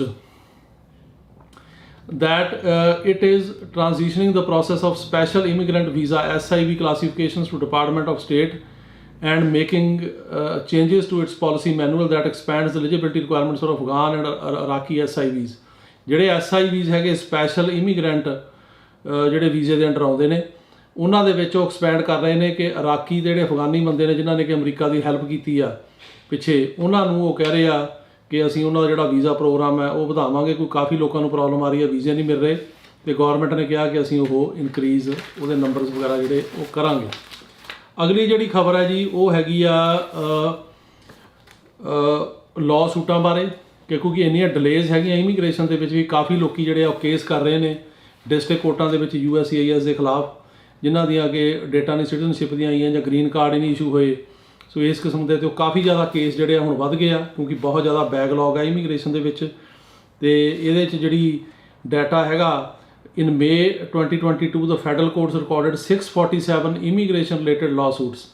647 ਕੇਸ ਜਿਹੜੇ ਨੇ ਉਹ ਮਈ ਤੱਕ ਫਾਈਲ ਹੋ ਚੁੱਕੇ ਨੇ ਅਮਰੀਕਾ 'ਚ ਅੱਡ ਅੱਡ ਜਿਹੜੀਆਂ ਹੈਗੀਆਂ ਕੋਰਟਾਂ ਦੇ ਵਿੱਚ ਰਿਟ ਆਫ ਮੈਂਡਮਸ ਦੇ ਰੂਪ ਦੇ ਵਿੱਚ। ਅਤੇ ਉਹ ਇਸ ਵਾਸਤੇ ਕੀਤੇ ਗਏ ਨੇ ਕਿ ਇਮੀਗ੍ਰੇਸ਼ਨ ਜਿਹੜੀ ਆ ਉਹ ਲੋਕਾਂ ਨੂੰ ਜੋ ਵੀ ਬੈਨੀਫਿਟਸ ਅਪਲਾਈ ਕਿਸੇ ਨੇ ਕੀਤੇ ਨੇ, ਕਿਸੇ ਨੇ ਹੁਣ ਸਿਟੀਜ਼ਨਸ਼ਿਪ ਅਪਲਾਈ ਕੀਤੀ ਹੈ, ਕਿਸੇ ਨੇ ਗ੍ਰੀਨ ਕਾਰਡ ਅਪਲਾਈ ਕੀਤਾ, ਉਹਨੂੰ ਕੁਛ ਕਿਸੇ ਪਾਸੇ ਗੱਲ ਨਹੀਂ ਲੱਗ ਰਹੀ ਤੇ ਉਹਦੇ ਕਰਕੇ ਉਹ ਜਿਹੜੇ ਹੈਗੇ ਆ ਉਹ ਲੋਕੀ ਕੇਸ ਜਿਹੜੇ ਕਰ ਰਹੇ ਆ। ਇਹ ਨਵਾਂ ਡਾਟਾ ਜਿਹੜਾ ਆਇਆ। ਇਸ ਤੋਂ ਇਲਾਵਾ ਜਿਹੜੀ ਅਗਲੀ ਖਬਰ ਹੈਗੀ ਆ ਉਹ ਹੈਗੀ ਆ ਪੀਡੀ ਬਾਰੇ ਕਿ 9 ਸਰਕਟ ਨੇ ਇੱਕ ਡਿਸੀਜਨ ਦਿੱਤਾ ਜਿਹੜਾ ਕਿ ਪੀਡੀ ਦੇ ਖਿਲਾਫ ਹੈ। ਇਹਦਾ ਨਾਂ ਹੈਗਾ ਸਰਕਾਰ ਵਰਸਸ ਗਾਰਲੈਂਡ ਤੇ ਕੇਸ ਨੰਬਰ ਹੈਗਾ 17-72212। ਇਹ ਡਿਸਾਈਡ ਹੋਇਆ ਜੀ ਜੁਲਾਈ 1 2022 ਨੂੰ। ਤੇ ਇਹਦੇ ਵਿੱਚ ਜਿਹੜੀ ਕੋਰਟ ਆ ਉਹਨੇ ਇਹ ਕਿਹਾ ਕਿ ਪੀਡੀ ਲੈਣ ਦਾ ਕੋਈ ਹੱਕ ਨਹੀਂ ਹੈਗਾ ਕਿਸੇ ਵੀ 9 ਸਰਕਟ ਦੇ ਅੱਗੇ ਕਿਸੇ ਵੀ ਜਿਹੜਾ ਇਮੀਗ੍ਰੈਂਟ ਆ ਉਹਦਾ, ਕਿਉਂਕਿ ਕੋਰਟ ਇਹ ਸਮਝਦੀ ਆ ਕਿ ਤੁਸੀਂ ਪੀਡੀ ਲੈ ਕੇ ਕੇਸ ਨੂੰ ਹੋਲਡ ਤੇ ਪਾ ਦਿੰਦੇ ਹੋ। ਇਹ ਕੋਰਟ ਦਾ ਟਾਈਮ ਵੇਸਟ ਹੁੰਦਾ। ਜਿਹੜਾ ਕੋਰਟ ਦਾ ਡਾਕਟ ਆ ਉਹ 'ਤੇ ਕੇਸ ਰਹਿੰਦਾ ਆ ਤੇ ਉਹ ਕੋਰਟ ਨੂੰ ਇਹਦੇ ਨਾਲ ਵੀ ਕਾਫੀ ਜ਼ਿਆਦਾ ਕੇਸ ਜਿਹੜੇ ਵੱਧ ਜਾਂਦੇ ਨੇ ਤੇ ਕੋਰਟ ਚਾਹੁੰਦੀ ਇਹਨਾਂ ਦਾ ਫੈਸਲਾ ਕਰਨਾ। ਸੋ ਕੋਰਟ ਨੇ ਸਰਕਾਰ ਨੂੰ ਕਿਹਾ ਕਿ ਤੁਸੀਂ ਜੇ ਇਹਨਾਂ ਨੂੰ ਨਹੀਂ ਡਿਪੋਰਟ ਕਰਨਾ, ਤੁਸੀਂ ਚਾਹੁੰਦੇ ਹੋ ਵੀ ਅਸੀਂ ਹੋਲਡ ਕਰਨਾ, ਉਹਨੂੰ ਕੋਈ ਹੋਰ ਤਰੀਕਾ ਲੱਭੋ, ਪਰ ਕੋਰਟ ਇਹਨਾਂ ਦੇ ਕੇਸ ਜਿਹੜੇ ਆ ਉਹ ਪੀਡੀ ਦੇ ਕੇ ਆਪਣੇ ਕੋਲ ਨਹੀਂ ਰੱਖੇਗੀ। ਸੋ ਇਹ ਕੇਸ ਜਿਹੜਾ ਹੈਗਾ ਇਹਦੇ 'ਚ ਬੜਾ ਸਖਤ ਸਟੈਂਡ ਜਿਹੜਾ ਉਹ 9 ਸਰਕਟ ਕੋਰਟ ਆਫ ਅਪੀਲ, ਜਿਹਦੇ ਵਿੱਚ ਕਿ ਕੈਲੀਫੋਰਨੀਆ ਆਉਂਦਾ, ਔਰੇਗਨ ਸਟੇਟ ਆਉਂਦੀ ਆ, ਵਾਸ਼ਿੰਗਟਨ ਸਟੇਟ ਆਉਂਦੀ ਆ, ਐਰੀਜ਼ੋਨਾ ਆਉਂਦੀ ਆ, ਇਹਨਾਂ ਸਟੇਟਾਂ ਨੂੰ ਇਹ ਜਿਹੜਾ ਹੈਗਾ ਸਰਕਟ ਇਹ ਉਹਦੀ ਹੈਗੀ ਜੂਰਿਸਡਿਕਸ਼ਨ ਹੈਗੀ ਗਵਰਨ ਕਰਦਾ। ਤੇ ਉਹਨਾਂ ਨੇ ਇਹ ਗੱਲ ਜਿਹੜੀ ਆ ਉਹ ਕਹੀ ਆ ਕਿ ਓਪੀਨੀਅਨ ਜਿਹੜਾ ਹੈਗਾ ਉਹ ਇਹ ਕਹਿ ਰਿਹਾ ਕਿ ਜਿਹੜੇ ਵੀ ਬੰਦੇ ਹੁਣ ਪੀਡੀ ਵਾਸਤੇ ਅਪਲਾਈ ਕਰਦੇ ਆ ਜਾਂ ਗੌਰਮੈਂਟ ਜਿਹੜਾ ਸਰਕਾਰੀ ਵਕੀਲ ਹੁੰਦੇ ਨੇ ਉਹ ਅਪਲਾਈ ਕਰਦੇ ਆ ਕਿ ਅਸੀਂ ਪੀਡੀ ਜਿਹੜੀ ਆ ਉਹਦੀ ਮੋਸ਼ਨ ਵੀ ਪੀਡੀ ਮਿਲਣੀ ਚਾਹੀਦੀ ਆ। ਤੇ ਕੋਰਟ ਨੇ ਕਿਹਾ ਕਿ ਉਹ ਸਿਰਫ ਇਸ ਕਰਕੇ ਕਿ ਕੇਸ ਜਿਹੜਾ ਉਹਨੂੰ ਹੋਲਡ ਕੀਤਾ ਜਾਵੇ, ਇਹਦੇ ਨਾਲ ਕੋਰਟ ਦਾ ਜਿਹੜਾ ਟਾਈਮ ਬਹੁਤ ਵੇਸਟ ਹੁੰਦਾ, ਜਿਹੜਾ ਕੋਰਟ ਦਾ ਰੈਕਡ ਹੈਗਾ ਉਹ 'ਤੇ ਕੇਸ ਰਹਿੰਦਾ ਆ। ਤੇ ਉਹਨਾਂ ਨੇ ਕਿਹਾ ਕਿ ਅਸੀਂ ਇਸ ਚੀਜ਼ ਦੇ ਹੱਕ 'ਚ ਨਹੀਂ। ਤੇ 9 ਸਰਕਟ ਦੇ ਵਿੱਚ ਜਿਹੜੀਆਂ ਹੁਣ ਪੀਡੀ ਲੈਣੀ ਆ ਉਹ ਬਹੁਤ ਔਖੀ ਹੋ ਗਈ ਹੈ ਇਸ ਡਿਸੀਜਨ ਤੋਂ ਬਾਅਦ। ਤੇ ਕਾਫੀ ਕੇਸਾਂ ਦੇ ਵਿੱਚ ਜਿਹੜੇ 'ਚ ਕਿ ਸਰਕਾਰੀ ਵਕੀਲਾਂ ਨੇ, ਜਿਹੜੇ ਗਵਰਨਮੈਂਟ ਅਟਰਨੀ ਹੁੰਦੇ ਨੇ, ਉਹਨਾਂ ਨੇ ਪੀਡੀ ਜਿਹੜੀ ਆ ਉਹ ਦੇਣ ਵਾਸਤੇ ਪ੍ਰਪੋਜ਼ ਕੀਤੀ ਸੀ, ਉਹ ਉਹਨਾਂ ਨੇ ਆਪਣੀ ਵਿਡਰਾਅ ਕਰ ਲਈ ਆ। ਤੇ 9 ਸਰਕਟ ਦੇ ਵਿੱਚ ਜਿਹੜਾ ਕੇਸ ਹੈ ਸਰਕਾਰ ਵਰਸਸ ਗਾਰਲੈਂਡ, ਇਹ ਕੇਸ ਦਾ ਜਿਹੜਾ ਹੈਗਾ ਉਹ ਫੈਕਟ ਆ। ਤੇ ਹੁਣ ਪੀਡੀ ਲੈਣੀ ਜਿਹੜੀ ਆ ਉਹ ਕਾਫੀ ਜ਼ਿਆਦਾ ਮੁਸ਼ਕਲ ਹੋ ਗਈ ਹੈ, ਕਿਉਂਕਿ 9 ਸਰਕਟ ਨੇ ਕਹਿਤਾ ਕਿ ਪੀਡੀ ਲੈਣ ਦਾ ਕੋਈ ਵੀ ਜਿਹੜਾ ਹੈਗਾ ਉਹ ਹੱਕ ਕਿਸੇ ਇਮੀਗ੍ਰੈਂਟ ਦਾ ਨਹੀਂ ਹੈ। ਅਸੀਂ ਕੇਸ ਦਾ ਫੈਸਲਾ ਕਰਾਂਗੇ, ਜਾਂ ਉਹਦਾ ਕੇਸ ਉਹਦੇ ਫੇਵਰ 'ਚ ਕਰਾਂਗੇ, ਗ੍ਰਾਂਟ ਕਰਾਂਗੇ, ਜਾਂ ਡਿਨਾਈ ਕਰਾਂਗੇ ਪਟੀਸ਼ਨ। ਪਰ ਇਹਨੂੰ ਹੋਲਡ 'ਤੇ ਰੱਖਣਾ ਜਿਹੜਾ ਉਹ ਕਹਿ ਰਹੇ ਆ ਕਿ ਵਾਜਬ ਨਹੀਂ। ਹੁਣ 9 ਸਰਕਟ ਦੇ ਵਿੱਚ ਤਾਂ ਜਿਹੜੇ ਕੇਸ ਚੱਲਦੇ ਨੇ ਖਾਸ ਕਰਕੇ ਕੈਲੀਫੋਰਨੀਆ ਤੋਂ, ਉਹਨਾਂ ਦੇ ਤਾਂ ਅਸਰ ਇਹਦਾ ਪੈਣਾ ਹੀ ਪੈਣਾ ਕਿ ਪੀਡੀ ਅੱਗੇ ਤੋਂ ਲੈਣੀ ਬੜੀ ਔਖੀ ਹੋ ਜੂਗੀ। ਬਾਕੀ ਸਰਕਟ ਕੋਰਟਾਂ ਦੇ ਵਿੱਚ ਵੀ ਦੇਖਦੇ ਆ ਕਿ ਉਹ ਕੀ ਇਸ ਕੇਸ ਨੂੰ ਕਿੱਦਾਂ ਵਿਊ ਕਰਦੇ ਨੇ। ਲੇਕਿਨ ਜਿਹੜੀਆਂ ਥੱਲੇ ਇਮੀਗ੍ਰੇਸ਼ਨ ਕੋਰਟਸ ਨੇ, ਜਿਹੜੇ ਇਮੀਗ੍ਰੇਸ਼ਨ ਜੱਜ ਨੇ, ਜਿਹੜੇ ਕਿ ਸਰਕਟ ਕੋਰਟ ਤੋਂ ਥੱਲੜੀਆਂ ਕੋਰਟਾਂ ਨੇ, ਉਹਨਾਂ ਦੇ ਵਿੱਚ ਹੁਣ ਇਹ ਨਹੀਂ ਪਤਾ ਵੀ ਇਹਦਾ ਕੀ ਹੋਊਗਾ, ਕਿਉਂਕਿ ਇਹ ਉਹਦੇ ਬਾਰੇ ਉਹਨਾਂ ਨੇ ਕੁਝ ਨਹੀਂ ਕਿਹਾ। ਉਹਨਾਂ ਨੇ ਤਾਂ ਆਪਣੀ ਕੋਰਟ ਬਾਰੇ ਕਿਹਾ ਇਸ ਕੇਸ ਦੇ ਵਿੱਚ। ਜਿਹੜਾ ਕੇਸ ਹੈਗਾ ਸਰਕਾਰ ਵਰਸਸ ਗਾਰਲੈਂਡ, ਇਹ ਸਿਰਫ ਡੀਲ ਕਰਦਾ ਸਰਕਟ ਕੋਰਟ ਦੇ ਕੇਸਾਂ ਨਾਲ। ਉਹਨਾਂ ਨੇ ਇਹ ਨਹੀਂ ਕਿਹਾ ਵੀ ਜਿਹੜੇ ਇਮੀਗ੍ਰੇਸ਼ਨ ਜੱਜਾਂ ਕੋਲ ਕੇਸ ਨੇ ਉਹ ਵੀ ਪੀਡੀ ਨਹੀਂ ਦੇ ਸਕਦੇ, ਉਹਦੇ ਬਾਰੇ ਕੁਝ ਨਹੀਂ ਕਿਹਾ। ਸੋ ਪਰ ਇਹ ਹੁਣ ਸਮਾਂ ਦੱਸੇਗਾ ਕਿ ਜਿਹੜੇ ਇਮੀਗ੍ਰੇਸ਼ਨ ਕੋਰਟਾਂ ਦੇ ਜੱਜ ਨੇ ਉਹ ਇਸ ਇਸ਼ੂ ਬਾਰੇ ਕੀ ਜਿਹੜੀ ਹੈਗੀ ਆ ਉਹ ਸਟੈਂਡ ਆਪਣਾ ਜਿਹੜਾ ਉਹ ਲੈਂਦੇ ਆ। ਇਸ ਤੋਂ ਇਲਾਵਾ ਜਿਹੜੀ ਹੁਣ ਅਗਲੀ ਇੰਪੋਰਟੈਂਟ ਖਬਰ ਹੈਗੀ ਉਹ ਵੀਜ਼ਾ ਬੁਲੇਟਿਨ ਬਾਰੇ ਹੈ ਜੀ। ਜਿਹੜਾ ਅਗਸਤ ਦਾ ਵੀਜ਼ਾ ਬੁਲੇਟਿਨ ਆ ਉਹ ਆ ਗਿਆ ਤੇ ਇਹਦੇ ਵਿੱਚ ਜਿਹੜੀਆਂ ਹੁਣ ਕੈਟਾਗਰੀਜ਼ ਹੈਗੀਆਂ ਨੇ ਉਹਨਾਂ ਬਾਰੇ ਮੈਂ ਤੁਹਾਨੂੰ ਦੱਸਦਾ। ਜਿਹੜੀ F4 ਕੈਟਾਗਰੀ ਹੈਗੀ ਆ US ਸਿਟੀਜ਼ਨ ਦੇ ਭਰਾ ਤੇ ਭੈਣ ਤੇ ਉਹਨਾਂ ਦੇ ਜਿਹੜੇ ਬੱਚੇ, ਉਹ ਚੱਲ ਰਿਹਾ ਜੀ 15 ਸਤੰਬਰ 2005, ਉਹੀ ਜਿਹੜਾ ਕਿ ਪਿਛਲੇ ਮਹੀਨੇ ਚੱਲ ਰਿਹਾ ਸੀ। F3 ਕੈਟਾਗਰੀ ਹੈਗੀ ਆ ਜੀ married sons and daughters of US citizens, ਉੱਥੇ ਚੱਲ ਰਿਹਾ ਜੀ 22 ਨਵੰਬਰ 2008। F2B ਹੈਗੀ ਆ ਕੈਟਾਗਰੀ ਜੀ unmarried sons and daughters over 21 of permanent residents, green card holder ਦੇ 21 ਸਾਲ ਤੋਂ ਉੱਪਰ ਜਿਹੜੇ ਅਨਮੈਰਿਡ ਬੱਚੇ ਆ, ਉੱਥੇ ਚੱਲ ਰਿਹਾ ਜੀ 22 ਸਤੰਬਰ 2015। F2A ਕਰੰਟ ਆ, ਉਹ ਹੈਗੀ ਆ ਗ੍ਰੀਨ ਕਾਰਡ ਹੋਲਡਰ ਦੇ ਹਸਬੈਂਡ ਵਾਈਫ ਤੇ 21 ਸਾਲ ਤੋਂ ਘੱਟ ਬੱਚੇ। F1 ਜਿਹੜੀ ਕੈਟਾਗਰੀ ਉਹ ਹੈਗੀ unmarried sons and daughter of US citizen, ਉੱਥੇ ਚੱਲ ਰਿਹਾ ਜੀ 1 ਦਸੰਬਰ 2014। ਸੋ ਕੋਈ ਵੀ ਖਾਸ ਮੂਵਮੈਂਟ ਦੇਖਣ ਨੂੰ ਨਹੀਂ ਮਿਲੀ। ਜਿਹੜੀਆਂ ਡੇਟਾਂ ਜੂਨ 'ਚ ਸੀਗੀਆਂ ਜਾਂ ਜੁਲਾਈ 'ਚ ਸੀ ਉਹੀ ਅਗਸਤ 'ਚ ਆ। ਸੋ ਕੋਈ ਖਾਸ ਜਿਹੜੀਆਂ ਇੰਟਰਵਿਊਜ਼ ਜਿਹੜੀਆਂ ਉਹਨਾਂ ਦੇ ਕੋਈ ਫੈਸਲੇ ਜਿਹੜੇ ਨਹੀਂ ਹੋਏ, ਤੇ ਇਸ ਕਰਕੇ ਜਿਹੜੀਆਂ ਕੈਟਾਗਰੀਜ਼ ਨੇ ਉਹ ਬਿਲਕੁਲ ਵੀ ਅੱਗੇ ਨਹੀਂ ਜਿਹੜੀਆਂ ਮੂਵ ਹੋਈਆਂ, ਜੋ ਕਿ ਬਹੁਤ ਜ਼ਿਆਦਾ ਜਿਹੜੀ ਗੱਲ ਹੈਗੀ ਨਿਰਾਸ਼ਾ ਵਾਲੀ ਹੈ। ਤੇ ਇਹਦੇ ਬਾਰੇ ਜਿਹੜਾ ਹੈਗਾ ਉਹ ਹੁਣ ਜਿਹੜੀ ਸਰਕਾਰ ਆ ਉਹਨੂੰ ਦੇਖਣਾ ਚਾਹੀਦਾ ਵੀ ਉਹ ਫਾਸਟ ਮੂਵ ਕਰੇ, ਕਿਉਂਕਿ ਬਹੁਤ ਜ਼ਿਆਦਾ ਲੋਕ ਜਿਹੜੇ ਆਪੋ ਆਪਣੀ ਕੰਟਰੀਆਂ ਦੇ ਵਿੱਚ ਉਡੀਕ ਰਹੇ ਨੇ ਤੇ ਇਹ ਉਹਨਾਂ ਦੇ ਨਾਲ ਜਿਹੜੀ ਬੇਇਨਸਾਫੀ ਆ। ਇਹਦੇ ਸਿਲਸਿਲੇ ਦੇ ਵਿੱਚ ਅਸੀਂ 2 ਸੈਂਟਰਾਂ ਨਾਲ ਮੈਂ ਗੱਲਬਾਤ ਕੀਤੀ ਆ। ਇੱਕ ਹੈਗੇ ਸੈਂਟਰ ਬੌਬ ਮਨੈਂਡਸ ਤੇ ਦੂਜਾ ਅਸੀਂ ਜਿਹੜੇ ਸੈਂਟਰ ਨੇ ਉਹ ਹੈਗੇ ਕੋਰੀ ਬੁੱਕਰ, ਉਹਨਾਂ ਨਾਲ ਸਾਡੀ ਗੱਲਬਾਤ ਹੋਈ ਤੇ ਉਹਨਾਂ ਨੂੰ ਮੈਂ ਜਾਣਕਾਰੀ ਦਿੱਤੀ ਵੀ ਆ ਕੈਟੇਗਰੀਆਂ ਮੂਵ ਨਹੀਂ ਹੋ ਰਹੀਆਂ ਤੇ ਉਹਨਾਂ ਨੇ ਕਿਹਾ ਵੀ ਲੁੱਕ ਇਨਟੂ ਇਟ, ਉਹ ਗੱਲ ਕਰਨਗੇ। ਤੇ ਇਹਦੇ ਨਾਲ ਸਾਨੂੰ ਮੌਕਾ ਮਿਲ ਰਿਹਾ ਜਿਹੜੇ ਕਿ ਅਮਰੀਕਾ ਦੇ ਸਾਬਕਾ ਫਸਟ ਲੇਡੀ ਨੇ, ਸੈਨੇਟਰ ਨੇ ਸਾਬਕਾ ਹਿਲਰੀ ਕਲਿੰਟਨ, ਉਹਨਾਂ ਨਾਲ ਮੁਲਾਕਾਤ ਕਰਨ ਦਾ। ਉਹਨਾਂ ਨਾਲ ਸਾਡੀ ਮੁਲਾਕਾਤ ਨਿਊਯਾਰਕ 'ਚ ਹੋਈ ਤੇ ਉੱਥੇ ਮੇਰੇ ਨਾਲ ਉਹਨਾਂ ਨੇ 8-10 ਮਿੰਟ ਗੱਲ ਕੀਤੀ ਤੇ ਉਹਨਾਂ ਨੂੰ ਜਿਹੜੇ ਅੱਡ ਇਮੀਗ੍ਰੇਸ਼ਨ ਦੇ ਇਸ਼ੂਜ਼ ਨੇ ਉਹਦੇ ਬਾਰੇ ਵੀ ਗੱਲ ਕੀਤੀ। ਮੈਂ ਉਹਨਾਂ ਨੂੰ ਰੋ ਵਰਸਸ ਵੇਡ ਬਾਰੇ ਵੀ ਸਵਾਲ ਪੁੱਛਿਆ ਵੀ ਜਿਹੜਾ ਓਵਰਟਰਨ ਸੁਪਰੀਮ ਕੋਰਟ ਨੇ ਕੀਤਾ ਉਹਦਾ ਕੀ ਜਿਹੜਾ ਹੈਗਾ ਹੁਣ ਉਹ ਹਾਊਸ ਜਾਂ ਸੈਨੇਟ ਦੇ ਵਿੱਚ ਕੀ ਉਹਦਾ ਜਿਹੜਾ ਕੋਈ ਲਾਅ ਬਣ ਰਿਹਾ ਜਾਂ ਕਿਸ ਤਰ੍ਹਾਂ ਹੋ ਰਿਹਾ, ਤੁਹਾਡੀ ਕੀ ਜਾਣਕਾਰੀ ਆ। ਤੇ ਉਹਨਾਂ ਦੇ ਨਾਲ ਬਾਕੀ ਮੈਂ ਆ ਜਿਹੜੇ ਇਮੀਗ੍ਰੇਸ਼ਨ ਦੇ ਹੋਰ ਇਸ਼ੂਜ਼ ਨੇ ਇਹ ਵੀ ਚੱਕੇ, ਵੀਜ਼ਾ ਬੁਲਟਨ ਬਾਰੇ ਵੀ ਗੱਲ ਕੀਤੀ ਆ ਤੇ ਉਹਨਾਂ ਨੇ ਵੀ ਮੈਨੂੰ ਕਿਹਾ ਵੀ I will look into it. ਤੇ ਇਹ ਇੱਕ ਬੜੀ ਇੰਪੋਰਟੈਂਟ ਜਿਹੜੀ ਆ ਉਹ ਡਿਵੈਲਪਮੈਂਟ ਆ। ਤੇ ਇਹ ਤਾਂ ਹੋ ਗਿਆ ਜੀ ਜਿਹੜੀਆਂ ਅੱਜ ਦੀਆਂ ਆਪਣੀਆਂ ਖਬਰਾਂ ਨੇ ਇੰਪੋਰਟੈਂਟ। ਹੁਣ ਸਮਾਂ ਹੋ ਗਿਆ ਤੁਹਾਡੇ ਸਵਾਲਾਂ ਦੇ ਜਵਾਬ ਦੇਣ ਦਾ। ਤੇ ਸਾਰਿਆਂ ਤੋਂ ਪਹਿਲਾਂ ਜਿਹੜਾ ਜੀ ਸਵਾਲ ਆ ਉਹ ਹੈਗਾ ਜੀ ਕਿ ਉਹ ਇਹ ਕਹਿ ਰਹੇ ਆ ਕਿ ਜੀ ਅਸੀਂ ਐਫ ਜਿਹੜੀ 4 ਕੈਟੇਗਰੀ ਆ ਉਹਦੇ 'ਚ 2006 ਦਾ ਕੇਸ ਆ, ਕਦੋਂ ਵਾਰੀ ਆਏਗੀ। ਮੈਂ ਦੱਸ ਕੇ ਹਟਿਆ ਜੀ ਕਿ ਜਿਹੜਾ ਵੀਜ਼ਾ ਬੁਲਟਨ ਆ ਇਹਦੇ ਵਿੱਚ ਕੋਈ ਵੀ ਮੂਵਮੈਂਟ ਨਹੀਂ ਹੈਗੀ, ਅਜੇ ਵੀ ਸਤੰਬਰ 2005 ਹੀ ਚੱਲ ਰਿਹਾ ਤੇ ਅਜੇ ਕੁਝ ਨਹੀਂ ਕਹਿ ਸਕਦੇ ਕਦੋਂ ਆਏਗੀ। ਸਾਲ ਵੀ ਲੱਗ ਸਕਦਾ, 2 ਸਾਲ ਵੀ ਲੱਗ ਸਕਦੇ, ਜ਼ਿਆਦਾ ਟਾਈਮ ਵੀ ਲੱਗ ਸਕਦਾ।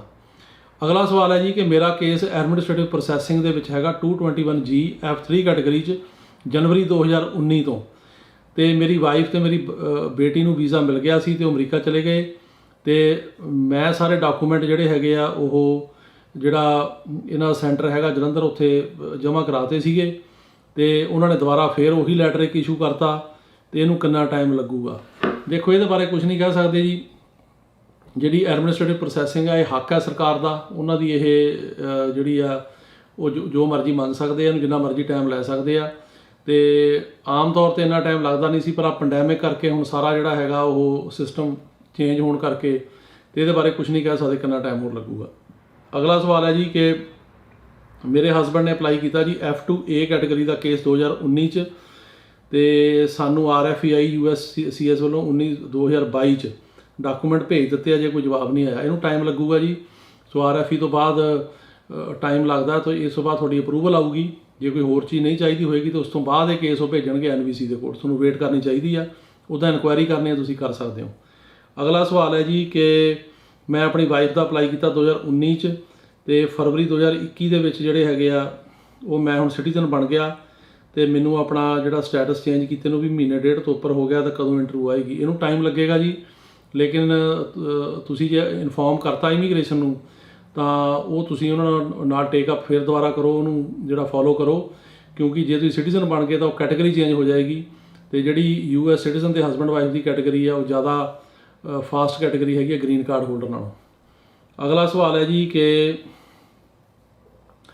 ਆਈਸ ਕੇਸਾਂ ਦੀ ਜਿਹੜੀ ਪ੍ਰੋਗਰੈਸ ਕੀ ਆ। ਅਸੀਂ ਫਰਵਰੀ 2020 'ਚ ਕੇਸ ਅਪਲਾਈ ਕੀਤਾ ਸੀ, ਫਿੰਗਰਪ੍ਰਿੰਟ ਹੋ ਗਏ ਸੀ ਮਾਰਚ 2020 'ਚ, ਪਰ ਕੇਸ ਪਟੀਸ਼ਨ ਅਜੇ ਤੱਕ ਕੋਈ ਜਿਹੜੀ ਸ਼ੋ ਨਹੀਂ ਹੋ ਰਹੀ ਕਦੋਂ ਹੀਅਰਿੰਗ ਹੋਏਗੀ। ਇਹਨੂੰ ਟਾਈਮ ਲੱਗੇਗਾ ਜੀ, ਕਿਉਂਕਿ ਤੁਸੀਂ ਮੇਰੇ ਖਿਆਲ ਅਸਾਈਲਮ ਕੇਸ ਦੀ ਗੱਲ ਕਰ ਰਹੇ ਹੋ ਕਿ ਇਹਨਾਂ ਕੇਸਾਂ ਦੇ ਵਿੱਚ ਜੇ ਫਿੰਗਰਪ੍ਰਿੰਟ ਹੋ ਜਾਣ ਤੇ ਡੇਟ ਨਾ ਆਵੇ ਤਾਂ ਤੁਹਾਨੂੰ 6 ਮਹੀਨੇ ਬਾਅਦ ਵਰਕ ਪਰਮਿਟ ਮਿਲ ਸਕਦਾ ASAP ਦੀ ਮੈਂਬਰਸ਼ਿਪ ਲੈ ਕੇ, ਪਰ ਇਹ ਨਹੀਂ ਪਤਾ ਇੰਟਰਵਿਊ ਕਦੋਂ ਆਏਗੀ, ਤੁਹਾਨੂੰ ਵੇਟ ਕਰਨੀ ਪੈਣੀ ਹੈ। ਅਗਲਾ ਸਵਾਲ ਹੈ ਜੀ ਕਿ ਮੈਂ ਜਿਹੜਾ ਹੈਗਾ ਉਹ ਪੜ੍ਹਨਾ ਚਾਹੁੰਦਾ ਅਮਰੀਕਾ 'ਚ ਸਟੂਡੈਂਟ ਵੀਜ਼ੇ 'ਤੇ, ਪਰ ਮੇਰੀ ਪਟੀਸ਼ਨ F2A ਦੇ ਵਿੱਚ ਮਤਲਬ ਪੈਂਡਿੰਗ ਹੈ ਤੇ ਮੈਨੂੰ ਵੀਜ਼ਾ ਮਿਲਣ ਦਾ ਚਾਂਸ ਹੈ ਕਿ ਨਹੀਂ। ਘੱਟ ਚਾਂਸ ਹੈ ਜੀ, ਕਿਉਂਕਿ ਜਦੋਂ ਵੀ ਤੁਹਾਡਾ ਕਿਸੇ ਨੇ ਇਮੀਗ੍ਰੈਂਟ ਵੀਜ਼ਾ ਅਪਲਾਈ ਕੀਤਾ ਹੋਵੇ ਤਾਂ ਜਿਹੜਾ ਸਟੂਡੈਂਟ ਵੀਜ਼ਾ ਜਾਂ ਵਿਜ਼ਟਰ ਵੀਜ਼ਾ ਉਹ ਮਿਲਣ ਦੇ ਚਾਂਸ ਘੱਟ ਹੈ, ਕਿਉਂਕਿ ਉਹਦੇ 'ਚ ਇੰਟੈਂਟ ਇਹ ਹੋ ਜਾਂਦੀ ਵੀ ਤੁਸੀਂ ਉੱਥੇ ਰਹਿਣ ਜਾਣਾ, ਮੁੜ ਕੇ ਵਾਪਸ ਨਹੀਂ ਆਉਣਾ। ਤੇ ਜਿਹੜਾ ਸਟੂਡੈਂਟ ਵੀਜ਼ਾ ਜਾਂ ਵਿਜ਼ਟਰ ਵੀਜ਼ਾ ਦੀ ਸ਼ਰਤ ਇਹ ਹੁੰਦੀ ਆ ਕਿ ਜਿਹੜਾ ਬੰਦਾ ਚੱਲਿਆ ਉਸੇ ਕੰਮ ਲਈ ਗਿਆ ਹੋਵੇ ਤਾਂ ਉੱਥੋਂ ਵਾਪਸ ਆ ਜਾਵੇ। ਸੋ ਤੁਹਾਡੀ ਜਿਹੜੀ ਪਟੀਸ਼ਨ ਫਾਈਲ ਕੀਤੀ ਉਹਦੇ ਕਰਕੇ ਇਹ ਵੀਜ਼ਾ ਮਿਲਣਾ ਮੁਸ਼ਕਿਲ ਆ। ਅਗਲਾ ਸਵਾਲ ਹੈ ਜੀ ਕਿ ਕੀ ਸਟੂਡੈਂਟ ਵੀਜ਼ੇ ਨੂੰ ਅਸਾਈਲਮ ਦੇ ਵਿੱਚ ਕਨਵਰਟ ਕੀਤਾ ਜਾ ਸਕਦਾ? ਹਾਂਜੀ, ਕੀਤਾ ਜਾ ਸਕਦਾ। ਅਸਾਈਲਮ ਤੁਸੀਂ ਅਸਾਈਲਮ ਕੋਈ ਵੀ ਫਾਈਲ ਕਰ ਸਕਦਾ ਜਿਹਦੀ ਲੀਗਲ ਐਂਟਰੀ ਹੈ, ਚਾਹੇ ਕੋਈ ਵਿਜ਼ਟਰ ਵੀਜ਼ੇ 'ਤੇ ਆਇਆ, ਚਾਹੇ F1 'ਤੇ ਆਇਆ, ਚਾਹੇ H1 'ਤੇ ਆਇਆ, ਚਾਹੇ R1 ਵੀਜ਼ੇ ਤੇ ਆਇਆ, ਕਿਸੇ ਵੀਜ਼ੇ ਤੇ ਵੀ ਜਿਹੜਾ ਆਇਆ ਉਹ ਅਸਾਈਲਮ ਕਰ ਸਕਦਾ। ਜਿਹੜਾ ਉੱਦਾਂ ਹੀ ਆਇਆ ਬਾਰਡਰ ਕ੍ਰੋਸ ਕਰਕੇ ਬਿਨਾਂ ਵੀਜ਼ੇ ਤੋਂ, ਉਹ ਵੀ ਕਰ ਸਕਦਾ। ਲੇਕਿਨ ਉਹ 'ਚ ਸ਼ਰਤ ਇੱਕੋ ਹੀ ਆ ਵੀ ਜਿਹੜੇ ਅਸਾਈਲਮ ਦੇ 5 ਗਰਾਊਂਡ ਨੇ ਉਹਨਾਂ ਦੇ ਵਿੱਚ ਕੇਸ ਹੋਣਾ ਚਾਹੀਦਾ, ਤੇ ਜਿਹੜਾ ਕੇਸ ਹੈਗਾ ਉਹ ਸੱਚਾ ਹੋਵੇ, ਲੈਜੀਟੀਮੇਟ ਹੋਵੇ, ਤੇ ਤੁਹਾਨੂੰ ਕੋਈ ਨਾ ਕੋਈ ਜਿਹੜੀ ਪ੍ਰੋਬਲਮ ਹੈਗੀ ਉਹ ਆਪਣੀ ਕੰਟਰੀ ਦੇ ਵਿੱਚ ਆਈ ਹੋਵੇ, ਤੁਸੀਂ ਪਰਸੀਕਿਊਟ ਹੋਏ ਹੋ, ਤੇ ਤੁਹਾਨੂੰ ਫਿਊਚਰ ਪਰਸੀਕਿਊਸ਼ਨ ਦਾ ਵੀ ਡਰ ਹੋਵੇ ਜਿਹੜਾ ਕਿ ਲੈਜੀਟੀਮੇਟ ਹੋਵੇ। ਸੋ ਇਨ ਅਦਰ ਵਰਡਸ, ਜੇ ਤੁਹਾਡਾ ਕੇਸ ਸੱਚਾ ਆ, ਤੁਹਾਨੂੰ ਸਹੀ ਪ੍ਰੋਬਲਮ ਆਈ ਆ ਆਪਣੀ ਕੰਟਰੀ 'ਚ, ਤੇ ਜਿਹੜੀ ਪ੍ਰੋਬਲਮ ਆ ਉਹਦੇ 5 ਗਰਾਊਂਡ ਨੇ ਅਸਾਈਲਮ ਦੇ, ਉਹਨਾਂ ਨਾਲ ਰਿਲੇਟਡ ਆ, ਤਾਂ ਤੁਸੀਂ ਅਸਾਈਲਮ ਦਾ ਕੇਸ ਆਪਣਾ ਕਰ ਸਕਦੇ ਹੋ, ਚਾਹੇ ਤੁਸੀਂ ਸਟੂਡੈਂਟ ਵੀਜ਼ੇ ਤੇ ਵੀ ਆਏ ਹੋ। ਅਗਲਾ ਸਵਾਲ ਹੈ ਜੀ ਕਿ F4 ਦੀ ਅਪਡੇਟ ਬਾਰੇ ਕੁਝ ਦੱਸੋ, ਤੇ ਇਹ ਇੰਨੀ ਜ਼ਿਆਦਾ ਟਾਈਮ ਕਿਉਂ ਲੱਗ ਰਿਹਾ, ਤੇ ਇਹ ਵੀਜ਼ਾ ਜਿਹੜੀ ਸਰਕਾਰ ਹੈ, ਇਹਨਾਂ ਨੇ ਆਪਣਾ ਸੁਝਾਅ ਦਿੱਤਾ ਵੀ ਸਰਕਾਰ $5,000 ਤੋਂ $7,000 ਲੈ ਕੇ ਵੀਜ਼ਾ ਇਸ਼ੂ ਜਿਹੜਾ ਉਹ ਕਰੇ। ਤੁਹਾਡਾ ਸੁਝਾਅ ਤਾਂ ਜਿਹੜਾ ਬਹੁਤ ਵਧੀਆ ਪਹਿਲਾਂ ਵੀ ਆਇਆ, ਪਹਿਲਾਂ ਗੱਲ ਇਹ ਉੱਠੀ ਸੀਗੀ ਕਿ ਜੀ ਤੁਸੀਂ $2,500 ਐਕਸਟਰਾ ਦੇ ਕੇ ਤੇ ਉਹ ਕਰ ਸਕਦੇ ਹੋ, ਇਹ ਵੀ ਉੱਠੀ ਆ। ਜਿਹੜਾ ਇੱਕ ਬਿੱਲ ਜਿਹੜਾ ਹੈਗਾ ਉਹ ਪਾਸ ਹੋ ਕੇ ਹਾਊਸ ਤੋਂ ਸੈਨੇਟ 'ਚ ਗਿਆ ਵੀ ਵੀਜ਼ਾ ਨੰਬਰ ਵਧਾ ਦਿਓ, ਤੇ ਉਹਨਾਂ ਬੰਦਿਆਂ ਨੂੰ ਇੱਥੇ ਟੈਂਪਰੇਰੀ ਵੀਜ਼ੇ ਦੇ ਕੇ ਇੱਥੇ ਆਉਣ ਦੀ ਜਿਹੜੀ ਹੈਗੀ ਆ ਉਹ ਪਰਮਿਸ਼ਨ ਦਿਓ, ਜਿਨ੍ਹਾਂ ਦੇ ਕੇਸਾਂ ਨੂੰ ਇੰਨੇ ਸਾਲ ਹੋ ਗਏ, ਤਾਂ ਕਿ ਉਹ ਇੱਥੇ ਆ ਕੇ ਆਪਣਾ ਸਟੇਟਸ ਐਡਜਸਟ ਕਰ ਸਕਣ। ਇਸ ਕਿਸਮ ਦੀਆਂ ਹੈਗੀਆਂ, ਪਰ ਲੱਗਦਾ ਨਹੀਂ ਕਿ ਇਹ ਹੋਵੇ, ਕਿਉਂਕਿ ਰੀਜ਼ਨ ਉਹਦਾ ਹੈਗਾ ਵੀ ਜਿਹੜੀਆਂ ਇੱਦਾਂ ਦੀਆਂ ਚੇਂਜਸ ਨੇ ਉਹ ਕਾਂਗਰਸ ਦੇ ਥਰੂ ਜਾਂਦੀਆਂ ਨੇ, ਉਹ ਸਰਕਾਰ ਆਪਣੇ ਆਪ ਨਹੀਂ ਕਰ ਸਕਦੀ, ਤੇ ਉਹਦੇ ਵਾਸਤੇ ਜਿਹੜਾ ਬਿੱਲ ਹੈਗਾ ਉਹ ਹਾਊਸ ਤੇ ਸੈਨੇਟ ਦੋਨਾਂ ਤੋਂ ਪਾਸ ਹੋਣਾ ਚਾਹੀਦਾ। ਤੇ ਪੋਜੀਸ਼ਨ ਇੱਥੇ ਇਹ ਆ ਕਿ ਜਿਹੜਾ ਸੈਨੇਟ ਹੈਗਾ ਉਹਦੇ 'ਚ 60 ਵੋਟਾਂ ਚਾਹੀਦੀਆਂ ਨੇ, ਤੇ 60 ਵੋਟਾਂ ਜਿਹੜੇ ਇਮੀਗ੍ਰੇਸ਼ਨ ਦੇ ਫੇਵਰ 'ਚ ਬੰਦੇ ਨੇ ਉਹਨਾਂ ਕੋਲ ਨਹੀਂ ਹੈਗੀਆਂ, ਤੇ ਇਸ ਕਰਕੇ ਉਹ ਕੋਈ ਵੀ ਬਿੱਲ ਜਿਹੜਾ ਹੁੰਦਾ ਉਹ ਜਾ ਕੇ ਸੈਨੇਟ ਦੇ ਵਿੱਚ ਅੱਗੇ ਨਹੀਂ ਤੁਰਦਾ। ਤੇ ਜੇ ਹਾਊਸ ਇਕੱਲਾ ਪਾਸ ਕਰ ਵੀ ਦੇਵੇ ਤੇ ਸੈਨੇਟ ਨਾ ਕਰੇ ਤਾਂ ਲਾ ਨਹੀਂ ਬਣਦਾ, ਤਾਂ ਇਸ ਕਰਕੇ ਇਹਦੇ ਵਿੱਚ ਕੋਈ ਚੇਂਜ ਹੋਣ ਦੀ ਮੈਨੂੰ ਉਮੀਦ ਨਹੀਂ ਲੱਗਦੀ। ਅਗਲਾ ਸਵਾਲ ਹੈ ਜੀ ਕਿ ਅਸੀਂ 2 ਭਰਾ ਤੇ ਸਾਡੀ ਸਿਸਟਰ ਇੰਡੀਆ ਦੇ ਵਿੱਚ ਆ, ਪਰ ਕੇਸ 2005 ਦੇ ਵਿੱਚ ਅਪਲਾਈ ਕੀਤਾ ਸੀ F4 ਦੇ ਵਿੱਚ, ਤੇ ਡਾਕੂਮੈਂਟਰੀ ਕੁਆਲੀਫਾਈ ਹੋ ਗਿਆ।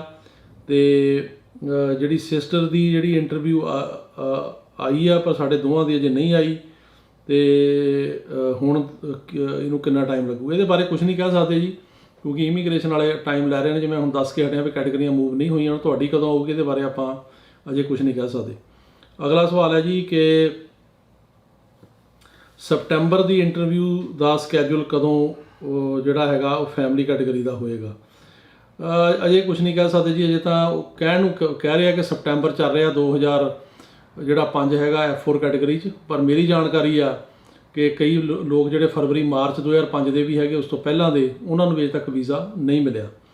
ਅਗਲਾ ਸਵਾਲ ਹੈ ਜੀ ਕਿ ਜਿਹੜੀ ਇਹ ਦੱਸੋ ਕਿ F4 ਕੈਟੇਗਰੀ 2007 'ਚ ਅਪਲਾਈ ਕੀਤਾ ਆ, ਤੇ ਮੈਂ ਕੀ ਅਮਰੀਕਾ ਦੇ ਵਿੱਚ ਸਟੂਡੈਂਟ ਵੀਜ਼ੇ ਲਈ ਅਪਲਾਈ ਕਰ ਸਕਦੀ ਹਾਂ? ਇਹਦੇ ਬਾਰੇ ਮੈਂ ਦੱਸ ਕੇ ਹਟਿਆ ਜੀ ਪਹਿਲਾਂ ਕਿ ਸਟੂਡੈਂਟ ਵੀਜ਼ਾ ਤੁਸੀਂ ਅਪਲਾਈ ਤਾਂ ਕਰ ਸਕਦੇ ਹੋ, ਪਰ ਕਿਉਂਕਿ ਤੁਹਾਡੀ ਇਮੀਗ੍ਰੈਂਟ ਪਟੀਸ਼ਨ ਲੱਗੀ ਆ ਤਾਂ ਤੁਹਾਨੂੰ ਮਿਲਣ ਦੀ ਉਮੀਦ ਬਹੁਤ ਘੱਟ ਆ, ਕਿਉਂਕਿ ਉਹਨਾਂ ਨੂੰ ਇਹ ਲੱਗਦਾ ਕਿ ਤੁਸੀਂ ਜਿਹੜਾ ਹੈਗਾ ਉਹ ਵਾਪਸ ਨਹੀਂ ਜਾਣਾ, ਸੋ ਤੁਹਾਨੂੰ ਜ਼ਿਆਦਾ ਜਿਹੜੀ ਹੈਗੀ ਆ ਉਹ ਉਮੀਦ ਨਹੀਂ। ਅਗਲਾ ਸਵਾਲ ਹੈ ਜੀ ਕਿ ਅੰਬੈਸੀ ਜਿਹੜੀ ਬੰਬੇ ਤੋਂ ਦਿੱਲੀ ਕਦੋਂ ਸ਼ਿਫਟ ਹੋਏਗੀ, ਇਹਦੇ ਬਾਰੇ ਅਸੀਂ ਕੋਸ਼ਿਸ਼ ਕਰ ਰਹੇ ਹਾਂ ਜੀ। ਹੁਣ ਵੀ ਅਸੀਂ ਇਹ ਮਸਲਾ ਉਠਾਇਆ, ਮੈਂ ਇਹ ਮਸਲਾ ਹਿਲਰੀ ਕਲਿੰਟਨ ਕੋਲ ਵੀ ਉਠਾਇਆ, ਸੈਨੇਟਰਾਂ ਕੋਲ ਵੀ ਉਠਾਇਆ, ਉਹਨਾਂ ਕੋਲ ਆ ਜਿਹੜੀਆਂ ਆਪਣੇ ਕੈਟੇਗਰੀਆਂ ਨਹੀਂ ਤੁਰ ਰਹੀਆਂ ਇਹਦਾ ਵੀ ਉਠਾਇਆ, ਤੇ ਉਹ ਕਹਿੰਦੇ ਸੀ ਵੀ ਲੁੱਕ ਇਨਟੂ ਇਟ, ਤੁਹਾਨੂੰ ਦੱਸਾਂਗੇ ਕੀ ਆ, ਹੁਣ ਦੇਖਦੇ ਹਾਂ ਕੀ ਮਤਲਬ ਕਰਦੇ ਆ, ਸਾਡੀ ਕੋਸ਼ਿਸ਼ ਜਾਰੀ ਹੈ। ਅਗਲਾ ਸਵਾਲ ਹੈ ਜੀ ਕਿ 2011 'ਚ ਅਪਲਾਈ ਕੀਤੀ ਸੀ F3 ਕੈਟੇਗਰੀ ਦੇ ਵਿੱਚ ਕੇਸ, ਤੇ ਉਸ ਤੋਂ ਬਾਅਦ ਸਾਨੂੰ ਕਿੰਨਾ ਟਾਈਮ ਲੱਗੂਗਾ? ਅਜੇ ਤਾਂ ਜੀ ਉੱਥੇ 2000 ਤੁਸੀਂ 11 'ਚ ਕੀਤਾ, 2008 ਚੱਲ ਰਿਹਾ ਮੋਸਟ ਲਾਈਕਲੀ, ਤੇ ਇਹਨੂੰ ਟਾਈਮ ਲੱਗੂਗਾ। ਜਿਹੜੇ ਹੁਣ ਡਾਕੂਮੈਂਟ ਮੰਗੇ ਜਾ ਰਹੇ ਨੇ F4 ਕੈਟੇਗਰੀ 'ਚ ਉਹ ਹੈਗੇ ਆ 22 ਫਰਵਰੀ 2006, F3 'ਚ ਹੈਗੇ 8 ਨਵੰਬਰ 2009, F2B 'ਚ ਹੈਗੇ 1 ਜਨਵਰੀ 2017, F2A ਕਰੰਟ ਹੈ, ਤੇ F1 'ਚ ਹੈਗੇ 8 ਅਗਸਤ 2016, ਪਰ ਵੀਜ਼ੇ ਦੀਆਂ ਇੰਟਰਵਿਊਜ਼ ਅਜੇ ਨਹੀਂ ਆ ਰਹੀਆਂ। ਅਗਲਾ ਸਵਾਲ ਹੈ ਜੀ ਕਿ ਇਹ ਸੁਝਾਅ ਦਿਓ ਸਰਕਾਰ ਨੂੰ ਕਿ ਜਿਹੜੀਆਂ F3 ਤੇ F4 ਕੈਟੇਗਰੀਜ਼ ਨੇ, ਇਹਨਾਂ ਦੇ ਵਿੱਚ ਉਹ ਕਹਿ ਰਹੇ ਆ ਵੀ ਜ਼ਿਆਦਾ ਪੈਸੇ ਦੇ ਕੇ ਆਉਣ ਦਿਓ। ਇਹ ਆਲਰੇਡੀ ਜਿਹੜਾ ਸੁਝਾਅ ਗਿਆ ਹੋਇਆ, ਪਰ ਇਹਦੀ ਪ੍ਰੋਬਲਮ ਸਰਕਾਰ ਦੀ ਨਹੀਂ ਹੈਗੀ, ਇਹ ਪ੍ਰੋਬਲਮ ਹਾਊਸ ਆਫ ਰੈਪਰੈਜ਼ੈਂਟੇਟਿਵ ਤੇ ਸੈਨੇਟ ਦੀ ਆ, ਕਿਉਂਕਿ ਇਹਦੇ ਵਾਸਤੇ ਲਾਅ ਬਣਾਉਣਾ ਪੈਣਾ, ਤੇ ਲਾਅ ਜਿਹੜਾ ਇੱਥੇ ਆ ਬੜਾ ਮੁਸ਼ਕਿਲ ਬਣਦਾ, ਕਿਉਂਕਿ ਜਿਹੜੀ ਸੈਨੇਟ ਆ ਉਹਦੇ ਵਿੱਚ 60 ਵੋਟਾਂ ਚਾਹੀਦੀਆਂ ਨੇ 100 ਚੋਂ, ਤੇ ਉਹ ਹੁਣ ਜਿਹੜੀ ਦੂਜੀ ਪਾਰਟੀ ਆ ਖਾਸ ਕਰਕੇ ਰਿਪਬਲਿਕਨ, ਉਹਦੇ ਜਿਹੜੇ ਲੀਡਰ ਨੇ ਉਹ ਨਹੀਂ ਨਾਲ ਲੱਗਦੇ ਇਮੀਗ੍ਰੇਸ਼ਨ ਦੇ ਇਹੋ ਜਿਹੇ ਬਿੱਲਾਂ ਦੇ, ਇਸ ਕਰਕੇ ਪਾਸ ਹੋਣੇ ਮੁਸ਼ਕਿਲ ਆ। ਅਗਲਾ ਸਵਾਲ ਹੈ ਜੀ ਕਿ F3 ਕੈਟਾਗਰੀ ਪ੍ਰਾਇਓਰਟੀ ਡੇਟ ਹੈਗੀ ਮਾਰਚ 2009, ਵੈਲਕਮ ਲੈਟਰ ਆ ਗਿਆ ਸੀ 2020 'ਚ, ਤੇ ਡਾਕੂਮੈਂਟ ਜਿਹੜੇ ਕੁਆਲੀਫਾਈ ਕੇਸ ਹੋ ਗਿਆ ਸੀ 21 ਤੇ ਕਦੋਂ ਇੰਟਰਵਿਊ ਆਊਗੀ ਕੁਝ ਨਹੀਂ ਕਹਿ ਸਕਦੇ ਜੀ, ਅਜੇ ਤਾਂ ਉੱਥੇ ਬਹੁਤ ਡਿਲੇ ਆ। ਜਿਹੜਾ ਮੈਂ ਹੁਣ ਤੁਹਾਨੂੰ ਦੱਸ ਕੇ ਹਟਿਆ ਵੀਜ਼ਾ ਬੁਲੇਟਿਨ ਕਿ ਜਿਹੜਾ ਹੈਗਾ F4 ਕੈਟਾਗਰੀ 15 ਸਤੰਬਰ 2005 ਚੱਲ ਰਿਹਾ, F3 ਚੱਲ ਰਿਹਾ 22 ਨਵੰਬਰ 2008, F2B ਚੱਲ ਰਿਹਾ 22 ਸਤੰਬਰ 2015, F2A ਕਰੰਟ ਹੈ, ਤੇ F1 ਹੈਗਾ ਜੀ 1 ਦਸੰਬਰ 2014। ਸੋ ਇਹਦਾ ਕੁਝ ਨਹੀਂ ਪਤਾ ਜੀ ਕਿੰਨਾ ਟਾਈਮ ਲੱਗੇਗਾ। ਅਗਲਾ ਸਵਾਲ ਹੈ ਜੀ ਕਿ ਮੈਕਸੀਕੋ ਬਾਰਡਰ ਪਾਸਪੋਰਟ ਲੈ ਕੇ ਕੋਈ ਪ੍ਰੋਬਲਮ ਤਾਂ ਨਹੀਂ? ਕਾਫੀ ਲੋਕੀ ਜਿਹੜੇ ਉੱਥੋਂ ਬਾਰਡਰ ਕ੍ਰਾਸ ਕਰਕੇ ਆਉਂਦੇ ਪਾਸਪੋਰਟ ਨਾਲ ਲੈ ਕੇ ਆਉਂਦੇ ਆ, ਉਹਨਾਂ ਦਾ ਪਾਸਪੋਰਟ ਸਰਕਾਰ ਰੱਖ ਲੈਂਦੀ ਆ, ਉਹਦੇ ਕਰਕੇ ਕੋਈ ਪ੍ਰੋਬਲਮ ਨਹੀਂ ਆਉਂਦੀ। ਇਹ ਨਹੀਂ ਹੈਗਾ ਵੀ ਜੇ ਪਾਸਪੋਰਟ ਕੋਲ ਹੈਗਾ ਤੁਹਾਨੂੰ ਰਿਪੋਰਟ ਕਰ ਦੇਣਗੇ। ਜੇ ਉਹਨਾਂ ਨੇ ਤੁਹਾਨੂੰ ਐਂਟਰੀ ਦੇਣੀ ਆ ਤਾਂ ਜੇ ਪਾਸਪੋਰਟ ਨਹੀਂ ਆ ਤਾਂ ਵੀ ਦੇਣੀ ਆ, ਜੇ ਹੈਗਾ ਤਾਂ ਵੀ ਦੇ ਦਿੰਦੇ ਆ, ਤੇ ਉਹ ਪਾਸਪੋਰਟ ਦਾ ਇਹਦੇ ਨਾਲ ਕੋਈ ਜ਼ਿਆਦਾ ਖਾਸ ਇਫੈਕਟ ਨਹੀਂ ਹੈ। ਤੇ ਅਗਲਾ ਸਵਾਲ ਹੈ ਜੀ ਕਿ F4 ਕੈਟਾਗਰੀ ਅਗਸਤ 21 'ਚ ਮਤਲਬ ਕਦੋਂ ਨੰਬਰ ਆਏਗਾ? ਅਗਸਤ 21 ਤਾਂ ਬਹੁਤ ਦੂਰ ਹੈ ਜੀ, ਅਜੇ ਤਾਂ 15 ਸਤੰਬਰ 2005 ਚੱਲ ਰਿਹਾ। ਸੋ ਤੁਸੀਂ ਹਿਸਾਬ ਲਾ ਲਓ ਵੀ ਕਿੰਨੇ ਸਾਲ ਲੱਗਣਗੇ। ਅਜੇ 16-17 ਸਾਲ ਮਤਲਬ 15-16 ਸਾਲ ਤਾਂ ਹੁਣੇ ਲੱਗ ਰਹੇ ਆ, ਤੇ ਉਦੋਂ ਨੂੰ ਕੀ ਪਤਾ 20 ਜਾਂ 25 ਹੋ ਜਾਣ। So you never know. ਅਗਲਾ ਸਵਾਲ ਹੈ ਜੀ ਕਿ ਸਾਡੀ I-130 ਪਟੀਸ਼ਨ ਮੈਰਿਡ ਸਨ ਤੇ ਡਾਟਰ ਦੀ 2010 ਵਿੱਚ ਅਪਰੂਵ ਹੋਈ ਸੀ, ਕਿੰਨਾ ਟਾਈਮ ਲੱਗੂਗਾ? 2008 ਚੱਲ ਰਿਹਾ ਜੀ, 22 ਨਵੰਬਰ 2008, ਤੇ 2009 ਦੇ ਜਿਹੜੇ ਹੈਗੇ ਡਾਕੂਮੈਂਟਸ ਲੈਣੇ ਸ਼ੁਰੂ ਕਰਤੇ ਆ, ਤੇ ਇਹਦੇ 'ਚ ਹੁਣ ਦੇਖੋ ਕਿੰਨਾ ਟਾਈਮ ਲੱਗ ਰਿਹਾ। ਅਗਲਾ ਸਵਾਲ ਜੀ, ਮੇਰੇ ਕੋਲ ਸੈਲਮ ਦਾ ਗ੍ਰੀਨ ਕਾਰਡ ਆ ਤੇ ਮੈਂ ਮੈਡੀਕਲ ਲੈਣਾ ਹੈ ਤੇ ਮੈਂ ਆਪਣੀ ਵਾਈਫ ਦਾ ਅਪਲਾਈ ਕੀਤਾ ਹੈ, ਇਸ 'ਤੇ ਅਸਰ ਪਏਗਾ? ਪੈ ਸਕਦਾ ਜੀ, ਕਿਉਂਕਿ ਜਿਹੜੇ ਸਰਕਾਰੀ ਬੈਨੀਫਿਟ ਹੈਗੇ ਆ ਉਹ ਤੁਸੀਂ ਨਾ ਲਓ, ਕਿਉਂਕਿ ਜਿਹੜੀ ਇਹਨਾਂ ਦੀ ਹੁਣ ਮਤਲਬ ਪਾਲਿਸੀ ਹੈਗੀ ਆ ਉਹ ਥੋੜ੍ਹੀ ਜਿਹੀ ਲਿਬਰਲ ਤਾਂ ਹੈਗੀ ਪਿਛਲੀ ਸਰਕਾਰ ਨਾਲੋਂ, ਪਰ ਫਿਰ ਵੀ ਜੇ ਤੁਸੀਂ ਲੌਂਗ ਟਰਮ ਮੈਡੀਕਲ ਬੈਨੀਫਿਟ ਲੈਂਦੇ ਸਰਕਾਰ ਤੋਂ ਤਾਂ ਉਹ 'ਤੇ ਅਸਰ ਪੈ ਸਕਦਾ। ਜਿਹੜੀ ਸੋਸ਼ਲ ਸਿਕਿਉਰਿਟੀ ਇਨਕਮ ਆ ਉਹ ਤਾਂ ਬਿਲਕੁਲ ਨਹੀਂ ਲੈਣੀ ਚਾਹੀਦੀ, ਕਿਉਂਕਿ ਜੇ ਤੁਸੀਂ ਉਹ ਇਨਕਮ ਲਓਗੇ ਤੇ ਉਹਦਾ ਜਿਹੜਾ ਹੈਗਾ ਉਹ ਅਸਰ ਬਹੁਤ ਜ਼ਿਆਦਾ ਉੱਤੇ ਜਿਹੜਾ ਮਾੜਾ ਪੈਂਦਾ, ਤੇ ਉਹ ਤੁਹਾਨੂੰ ਫਿਰ ਜਿਹੜਾ ਲੈਣ 'ਚ ਮਤਲਬ ਪ੍ਰੋਬਲਮ ਆ ਜਾਂਦੀ ਹੈ। ਤੇ ਅਗਲਾ ਸਵਾਲ ਹੈ ਜੀ ਕਿ ਇਹ ਦੱਸੋ ਕਿ ਜਿਹੜੇ ਸਾਡੇ ਕੇਸ ਨੇ ਅਸੈਲਮ ਦੇ ਕੇਸ, ਉਹਨਾਂ ਦੀ ਕੀ ਪੋਜੀਸ਼ਨ ਹੈਗੀ ਆ, ਵੀ ਉਹ ਪਾਸ ਹੋ ਰਹੇ ਆ ਕਿ ਨਹੀਂ ਹੋ ਰਹੇ? ਪਾਸ ਹੋ ਰਹੇ ਆ ਜੀ। ਸਾਡੇ ਪਿਛਲੇ ਹਫਤੇ ਦੇ ਵਿੱਚ ਹੀ 4 ਕੇਸ ਪਾਸ ਹੋਏ ਆ, 2 ਨਿਊਯਾਰਕ 2 ਕੈਲੀਫੋਰਨੀਆ। ਸੋ ਕੇਸ 'ਤੇ ਵੀ ਡਿਪੈਂਡ ਕਰਦਾ, ਜੱਜ ਸਾਹਿਬਾਨ 'ਤੇ ਵੀ ਕਰਦਾ, ਪਰ ਕੇਸ ਪਾਸ ਹੁੰਦੇ ਆ ਤੇ ਸਾਡੇ ਆਫਿਸ ਦੇ ਹੁਣੇ ਹੋ ਕੇ ਹਟੇ ਆ। ਅਗਲਾ ਸਵਾਲ ਹੈ ਜੀ ਕਿ ਅਸੀਂ ਇੱਥੇ ਮੂਵ ਹੋ ਗਏ ਸੀ 2014 'ਚ, ਤੇ ਸਾਡਾ ਕੇਸ ਐਲਮ ਦਾ ਇਮੀਗ੍ਰੇਸ਼ਨ ਕੋਰਟ ਕੋ ਰੈਫਰ ਹੋ ਗਿਆ, ਫਾਈਨਲ ਡੇਟਾ 2025 'ਚ, ਤੇ ਸਾਰੀ ਫੈਮਿਲੀ ਇੱਥੇ ਆ। ਤੇ ਅਸੀਂ ਜੇ ਆਪਣੀ ਡੇਟ ਜਲਦੀ ਮਤਲਬ ਕਰਾਉਣਾ ਚਾਹੀਏ ਤਾਂ ਕਰਾ ਸਕਦੇ ਹਾਂ। ਕਿ ਇਹਦਾ ਕੋਈ ਸਾਡੇ 'ਤੇ ਮਾੜਾ ਅਸਰ ਪਏਗਾ? ਡੇਟਾ ਜਿਹੜੇ ਪੁਰਾਣੇ ਕੇਸਾਂ ਦੀਆਂ ਉਹ ਅੱਗੇ ਦੇ ਰਹੀ ਹੈ ਕੋਰਟ, ਖਾਸ ਕਰਕੇ ਸੈਨ ਫਰਾਂਸਿਸਕੋ ਜਿਹੜਾ ਹੈਗਾ ਡਿਸਟ੍ਰਿਕਟ, ਜਾਂ ਜਿਹੜਾ ਹੈਗਾ ਨਿਊਯਾਰਕ ਵਾਲਾ, ਤੇ ਈਵਨ ਸ਼ਿਕਾਗੋ 'ਚ ਵੀ ਡਿਲੇ ਆ। ਸਾਰਿਆਂ 'ਚ ਉਹ 25 ਜਾਂ 26 ਦੀ ਡੇਟ ਦੇ ਰਹੇ ਆ, ਕਿਉਂਕਿ ਨਵੇਂ ਜਿਹੜੇ ਬੰਦੇ ਆਉਂਦੇ ਉਹਨਾਂ ਨੂੰ ਇਹ ਡੇਟਾ ਪਹਿਲਾਂ ਦੇ ਰਹੇ ਆ। ਇਹਦਾ ਕੇਸ 'ਤੇ ਕੋਈ ਮਾੜਾ ਅਸਰ ਨਹੀਂ ਪੈਣਾ ਜੀ। ਤੁਸੀਂ ਜਿਹੜਾ ਜੋ ਵੀ ਆ ਉਹ ਜੇ ਮੋਸ਼ਨ ਟੂ ਐਡਵਾਂਸ ਪਾਉਣੀ ਆ ਪਾ ਸਕਦੇ ਹੋ, ਤੇ ਉਹ ਪਹਿਲਾਂ ਡੇਟ ਜੱਜ ਦੇ ਸਕਦੇ ਜੇ ਉਹਨਾਂ ਕੋਲ ਹੋਵੇ ਟਾਈਮ, ਪਰ ਇਹਦਾ ਕੇਸ 'ਤੇ ਕੋਈ ਮਾੜਾ ਅਸਰ ਜਿਹੜਾ ਉਹ ਨਹੀਂ ਪੈਂਦਾ। ਅਗਲਾ ਸਵਾਲ ਹੈ ਜੀ ਕਿ ਮੇਰਾ ਕੇਸ ਅਸੈਲਮ ਦਾ ਪੈਂਡਿੰਗ ਆ, ਮੈਂ ਸਿਟੀਜ਼ਨ ਨਾਲ ਵਿਆਹ ਕਰ ਸਕਦਾ ਤੇ ਇੱਥੇ ਅਮਰੀਕਾ ਦੇ ਵਿੱਚ ਮੈਨੂੰ ਗ੍ਰੀਨ ਕਾਰਡ ਜਿਹੜਾ ਹੈਗਾ ਉਹ ਮਿਲ ਸਕਦਾ? ਮੈਂ ਮੈਕਸੀਕੋ ਰਾਹੀਂ ਐਂਟਰ ਕੀਤਾ। ਅਮਰੀਕਾ ਦੇ ਵਿੱਚ ਸਿਟੀਜ਼ਨ ਨਾਲ ਵਿਆਹ ਕਰਕੇ ਗ੍ਰੀਨ ਕਾਰਡ ਲੈਣ ਵਾਸਤੇ ਲੀਗਲ ਐਂਟਰੀ ਦੀ ਲੋੜ ਆ, ਕਿ ਤੁਸੀਂ ਵਿਜ਼ਟਰ ਵੀਜ਼ੇ 'ਤੇ ਆਏ ਹੋਵੋ ਜਾਂ ਸਟੂਡੈਂਟ ਵੀਜ਼ੇ 'ਤੇ ਆਏ ਹੋਵੋ ਜਾਂ H1 'ਤੇ ਆਏ ਹੋਵੋ, ਇਸ ਤਰ੍ਹਾਂ। ਜੇ ਤੁਹਾਡੀ ਐਂਟਰੀ ਮੈਕਸੀਕੋ ਬਾਰਡਰ ਰਾਹੀਂ ਲੀਗਲ ਨਹੀਂ ਹੈਗੀ ਤਾਂ ਤੁਹਾਨੂੰ, ਜੇ I-94 ਨਹੀਂ ਮਿਲਿਆ ਤਾਂ ਤੁਹਾਨੂੰ ਆਪਣੀ ਕੰਟਰੀ ਜਾਣਾ ਪੈਣਾ, ਉਸ ਤੋਂ ਪਹਿਲਾਂ ਵੇਵਰ ਲੈਣਾ ਪੈਣਾ ਤਾਂ ਕਿ ਉੱਥੋਂ ਆ ਸਕੋ। ਇੱਥੇ ਅਮਰੀਕਾ ਦੇ ਵਿੱਚ ਰਹਿ ਕੇ ਤੁਸੀਂ ਗ੍ਰੀਨ ਕਾਰਡ ਨਹੀਂ ਲੈ ਸਕੋਗੇ ਜੇ ਤੁਹਾਡੀ ਐਂਟਰੀ ਲੀਗਲ ਨਹੀਂ ਹੈਗੀ। ਇਹ ਹੈ ਜੀ ਦਾ ਜਵਾਬ। ਅਗਲਾ ਸਵਾਲ ਹੈ ਜੀ ਕਿ ਮੈਂ 2019 'ਚ ਡਿਪੋਰਟ ਹੋਇਆ ਸੀ, BIA ਤੋਂ ਕੇਸ ਡਿਨਾਈ ਹੋ ਗਿਆ ਸੀਗਾ, ਤੇ ਉਸ ਤੋਂ ਬਾਅਦ ਕਿੰਨੇ ਸਾਲ ਦਾ ਬੈਨ ਆ? ਬੈਨ ਨਾਰਮਲੀ 5 ਸਾਲ ਜਾਂ 10 ਸਾਲ ਦਾ ਹੁੰਦਾ, ਤੇ ਉਹ ਬੈਨ ਜਿਹੜਾ ਹੈਗਾ ਉਹ ਫਿਰ ਲਾਗੂ ਹੁੰਦਾ। ਜੇ ਤੁਸੀਂ ਉਹ ਬੈਨ ਦੇ ਦੌਰਾਨ ਦੁਬਾਰਾ ਆਉਣ ਦੀ ਕੋਸ਼ਿਸ਼ ਕਰੋਗੇ ਤਾਂ ਇਹ ਤੁਹਾਡਾ ਕੇਸ ਰੀਇਨਸਟੇਟ ਕਰਕੇ ਤੁਹਾਨੂੰ ਦੁਬਾਰਾ ਫਿਰ ਡਿਪੋਰਟ ਜਿਹੜਾ ਉਹ ਕਰ ਸਕਦੇ ਆ। ਅਗਲਾ ਸਵਾਲ ਹੈ ਜੀ ਕਿ ਅਸੈਲਮ ਬਾਰੇ ਜ਼ਿਆਦਾ ਜ਼ਰੂਰੀ ਹੋ ਗਏ ਨੇ ਗਵਰਨਮੈਂਟ ਲਈ, ਤੇ ਗ੍ਰੀਨ ਕਾਰਡ ਵਾਲਿਆਂ ਦੀ ਕੋਈ ਇੰਪੋਰਟੈਂਸ ਨਹੀਂ। ਸਾਡੇ ਹਸਬੈਂਡ ਵਾਈਫ ਦਾ ਕੇਸ ਬਹੁਤ ਦੇਰ ਦਾ ਲੱਗਿਆ ਹੋਇਆ, ਸਾਨੂੰ ਇੱਥੇ ਕੋਈ ਇੰਟਰਵਿਊ ਡੇਟ ਨਹੀਂ ਆ ਰਹੀ। ਅਸਾਈਲਮ ਵਾਲੇ ਜਿਹੜੇ ਨੇ ਉਹ ਇਸ ਤਰ੍ਹਾਂ ਜ਼ਿਆਦਾ ਇੰਪੋਰਟੈਂਟ ਨਹੀਂ ਹੋਏ, ਲੇਕਿਨ ਗੱਲ ਇਹ ਆ ਕਿ ਜਦੋਂ ਹੁਣ ਲੋਕੀ ਬਾਰਡਰ ਕ੍ਰਾਸ ਕਰਕੇ ਕਾਫੀ ਜ਼ਿਆਦਾ ਆ ਰਹੇ ਆ, ਉਹਨਾਂ ਨੂੰ ਗੌਰਮੈਂਟ ਜਿਹੜੀ ਕਿਸੇ ਤਰੀਕੇ ਨਾਲ ਡੀਲ ਕਰਨ ਦੀ ਕੋਸ਼ਿਸ਼ ਕਰ ਰਹੀ ਆ। ਜਿਹੜੀ ਪਿਛਲੀ ਸਰਕਾਰ ਸੀਗੀ ਉਹਨਾਂ ਦੀ ਨੀਤੀ ਇਹ ਸੀਗੀ ਕਿ ਜਿਹੜਾ ਆ ਗਿਆ ਉਹਨੂੰ ਵਾਪਸ ਭੇਜ ਦਿਓ, ਜ਼ੀਰੋ ਟੋਲਰੈਂਸ, ਪਰ ਇਹਨਾਂ ਨੇ ਉਹਨੂੰ ਚੇਂਜ ਕੀਤਾ ਤੇ ਉਹਦੇ ਕਰਕੇ ਕਾਫੀ ਲੋਕ ਇੱਥੇ ਆ ਰਹੇ ਨੇ ਬਾਰਡਰ ਕ੍ਰਾਸ ਕਰਕੇ। ਪਰ ਜਿਹੜੀ ਗ੍ਰੀਨ ਕਾਰਡ ਵਾਲੇ ਨੇ ਉਹਨਾਂ ਦੀ ਜਿਹੜੀਆਂ ਮਤਲਬ ਆਪਣੀਆਂ ਕੈਟੇਗਰੀਆਂ ਨੇ, ਇਹ ਜ਼ਰੂਰ ਆ ਕਿ ਸਾਰੀਆਂ ਸਲੋ ਨੇ, ਅਜੇ ਇੰਟਰਵਿਊ ਨਹੀਂ ਹੋ ਰਹੀਆਂ। ਤੇ ਇਹ ਇਕੱਲਾ ਹਸਬੈਂਡ ਵਾਈਫ ਦੇ ਕੇਸਾਂ ਨਹੀਂ, ਜਿਹੜੀਆਂ ਬਾਕੀ ਕੈਟੇਗਰੀਆਂ F4 'ਚ ਵੀ ਕੋਈ ਇੰਟਰਵਿਊ ਨਹੀਂ, F3 'ਚ ਵੀ ਕੋਈ ਇੰਟਰਵਿਊ ਨਹੀਂ ਗੀ ਅਜੇ। ਸੋ ਕਾਫੀ ਜ਼ਿਆਦਾ ਟਾਈਮ ਲੱਗ ਰਿਹਾ, ਬਹੁਤ ਸਲੋ ਆ। ਅਗਲਾ ਸਵਾਲ ਹੈ ਜੀ ਕਿ ਇਹ ਦੱਸੋ ਕਿ ਜਿਹੜਾ ਗ੍ਰੀਨ ਕਾਰਡ ਹੋਲਡਰ ਆ ਉਹ ਆਪਣੀ ਕੰਟਰੀ ਜਾ ਕੇ ਵਿਆਹ ਕਰ ਸਕਦਾ ਕਿ ਨਹੀਂ, ਖਾਸ ਕਰਕੇ ਜਿਹੜਾ ਅਸਾਈਲਮ ਲਿਆ ਹੋਵੇ। ਦੇਖੋ, ਗ੍ਰੀਨ ਕਾਰਡ ਹੋਲਡਰ ਦਾ ਜਿਹੜਾ ਹੈਗਾ ਉਹਨੂੰ ਟਰੈਵਲ ਪਰਮਿਟਡ ਹੁੰਦੀ, ਕਿਤੇ ਵੀ ਜਾ ਸਕਦਾ, ਪਰ ਜੇ ਉਹਨੇ ਅਸਾਈਲਮ ਲਿਆ ਤਾਂ ਜਿਹੜੀ ਕੰਟਰੀ ਤੋਂ ਅਸਾਈਲਮ ਲਿਆ ਉੱਥੇ ਜਾ ਕੇ ਦੁਬਾਰਾ ਕਰੂਗਾ ਤਾਂ ਉਹਦੇ ਬਾਰੇ ਕੁਐਸਚਨ ਪੁੱਛ ਸਕਦੇ ਆ ਵੀ ਤੈਨੂੰ ਜੇ ਖਤਰਾ ਹੈ ਨਹੀਂ ਕੋਈ, ਤਾਂ ਉਹਦਾ ਅਸਾਈਲਮ ਕੇਸ ਜਿਹੜਾ ਹੈਗਾ ਉਹਨੂੰ ਉਹ ਜਿਹੜੀ ਅਪਰੂਵਲ ਕੈਂਸਲ ਕਰ ਸਕਦੇ ਆ, ਉਹਨੂੰ ਪ੍ਰੋਬਲਮ ਆ ਸਕਦੀ ਆ।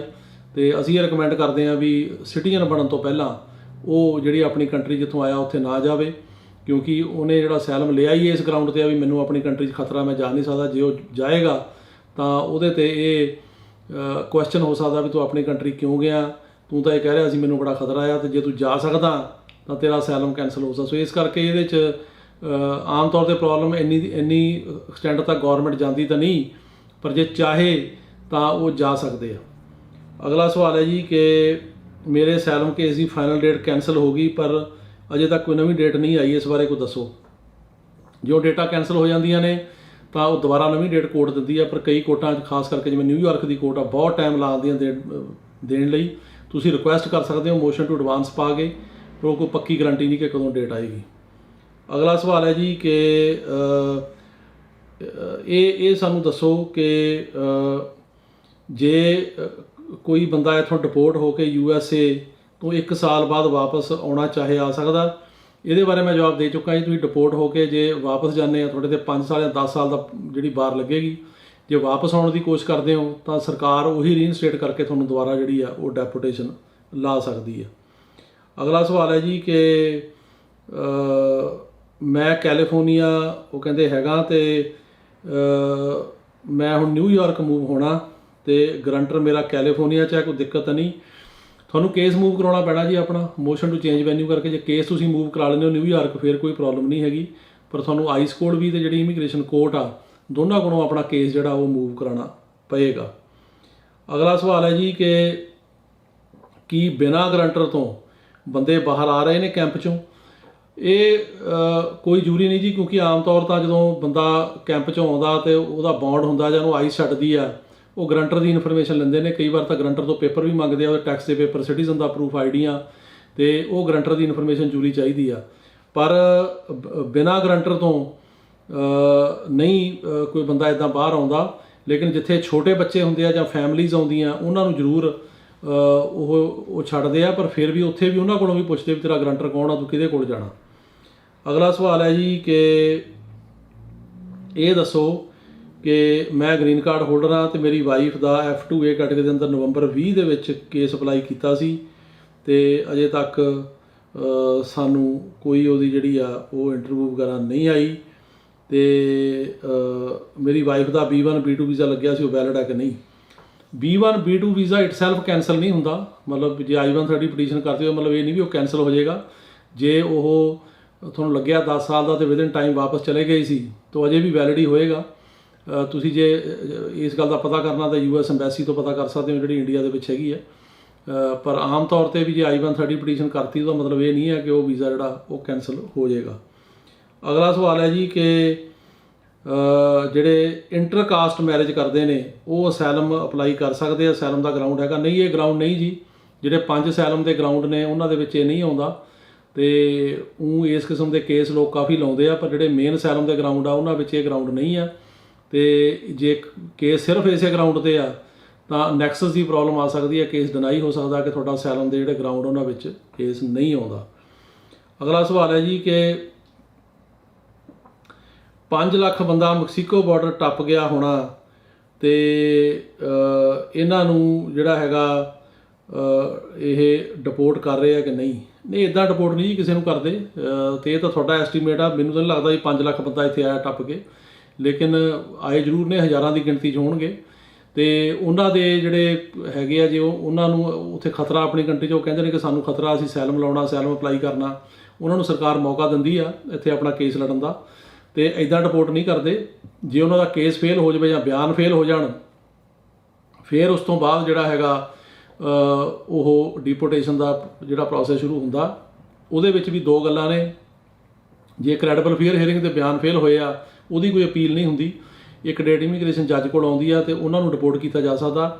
ਤੇ ਜਿਨ੍ਹਾਂ ਦਾ ਅਸੈਲਮ ਦਾ ਕੇਸ ਲੱਗਿਆ, ਫੇਲ ਹੋ ਗਿਆ, ਪਰ ਪਹਿਲਾਂ ਬਿਆਨ ਪਾਸ ਹੋ ਗਏ ਸੀ ਕ੍ਰੈਡੀਬਲ ਦੇ, ਫਿਰ ਅਸੈਲਮ ਲਾਇਆ, ਫੇਲ ਹੋ ਗਿਆ, ਉਹ ਅਪੀਲਾਂ ਕਰ ਸਕਦੇ ਇੱਕ ਬੋਰਡ ਆਫ ਇਮੀਗ੍ਰੇਸ਼ਨ ਅਪੀਲ, ਫਿਰ ਸਰਕਟ ਕੋਰਟ 'ਚ।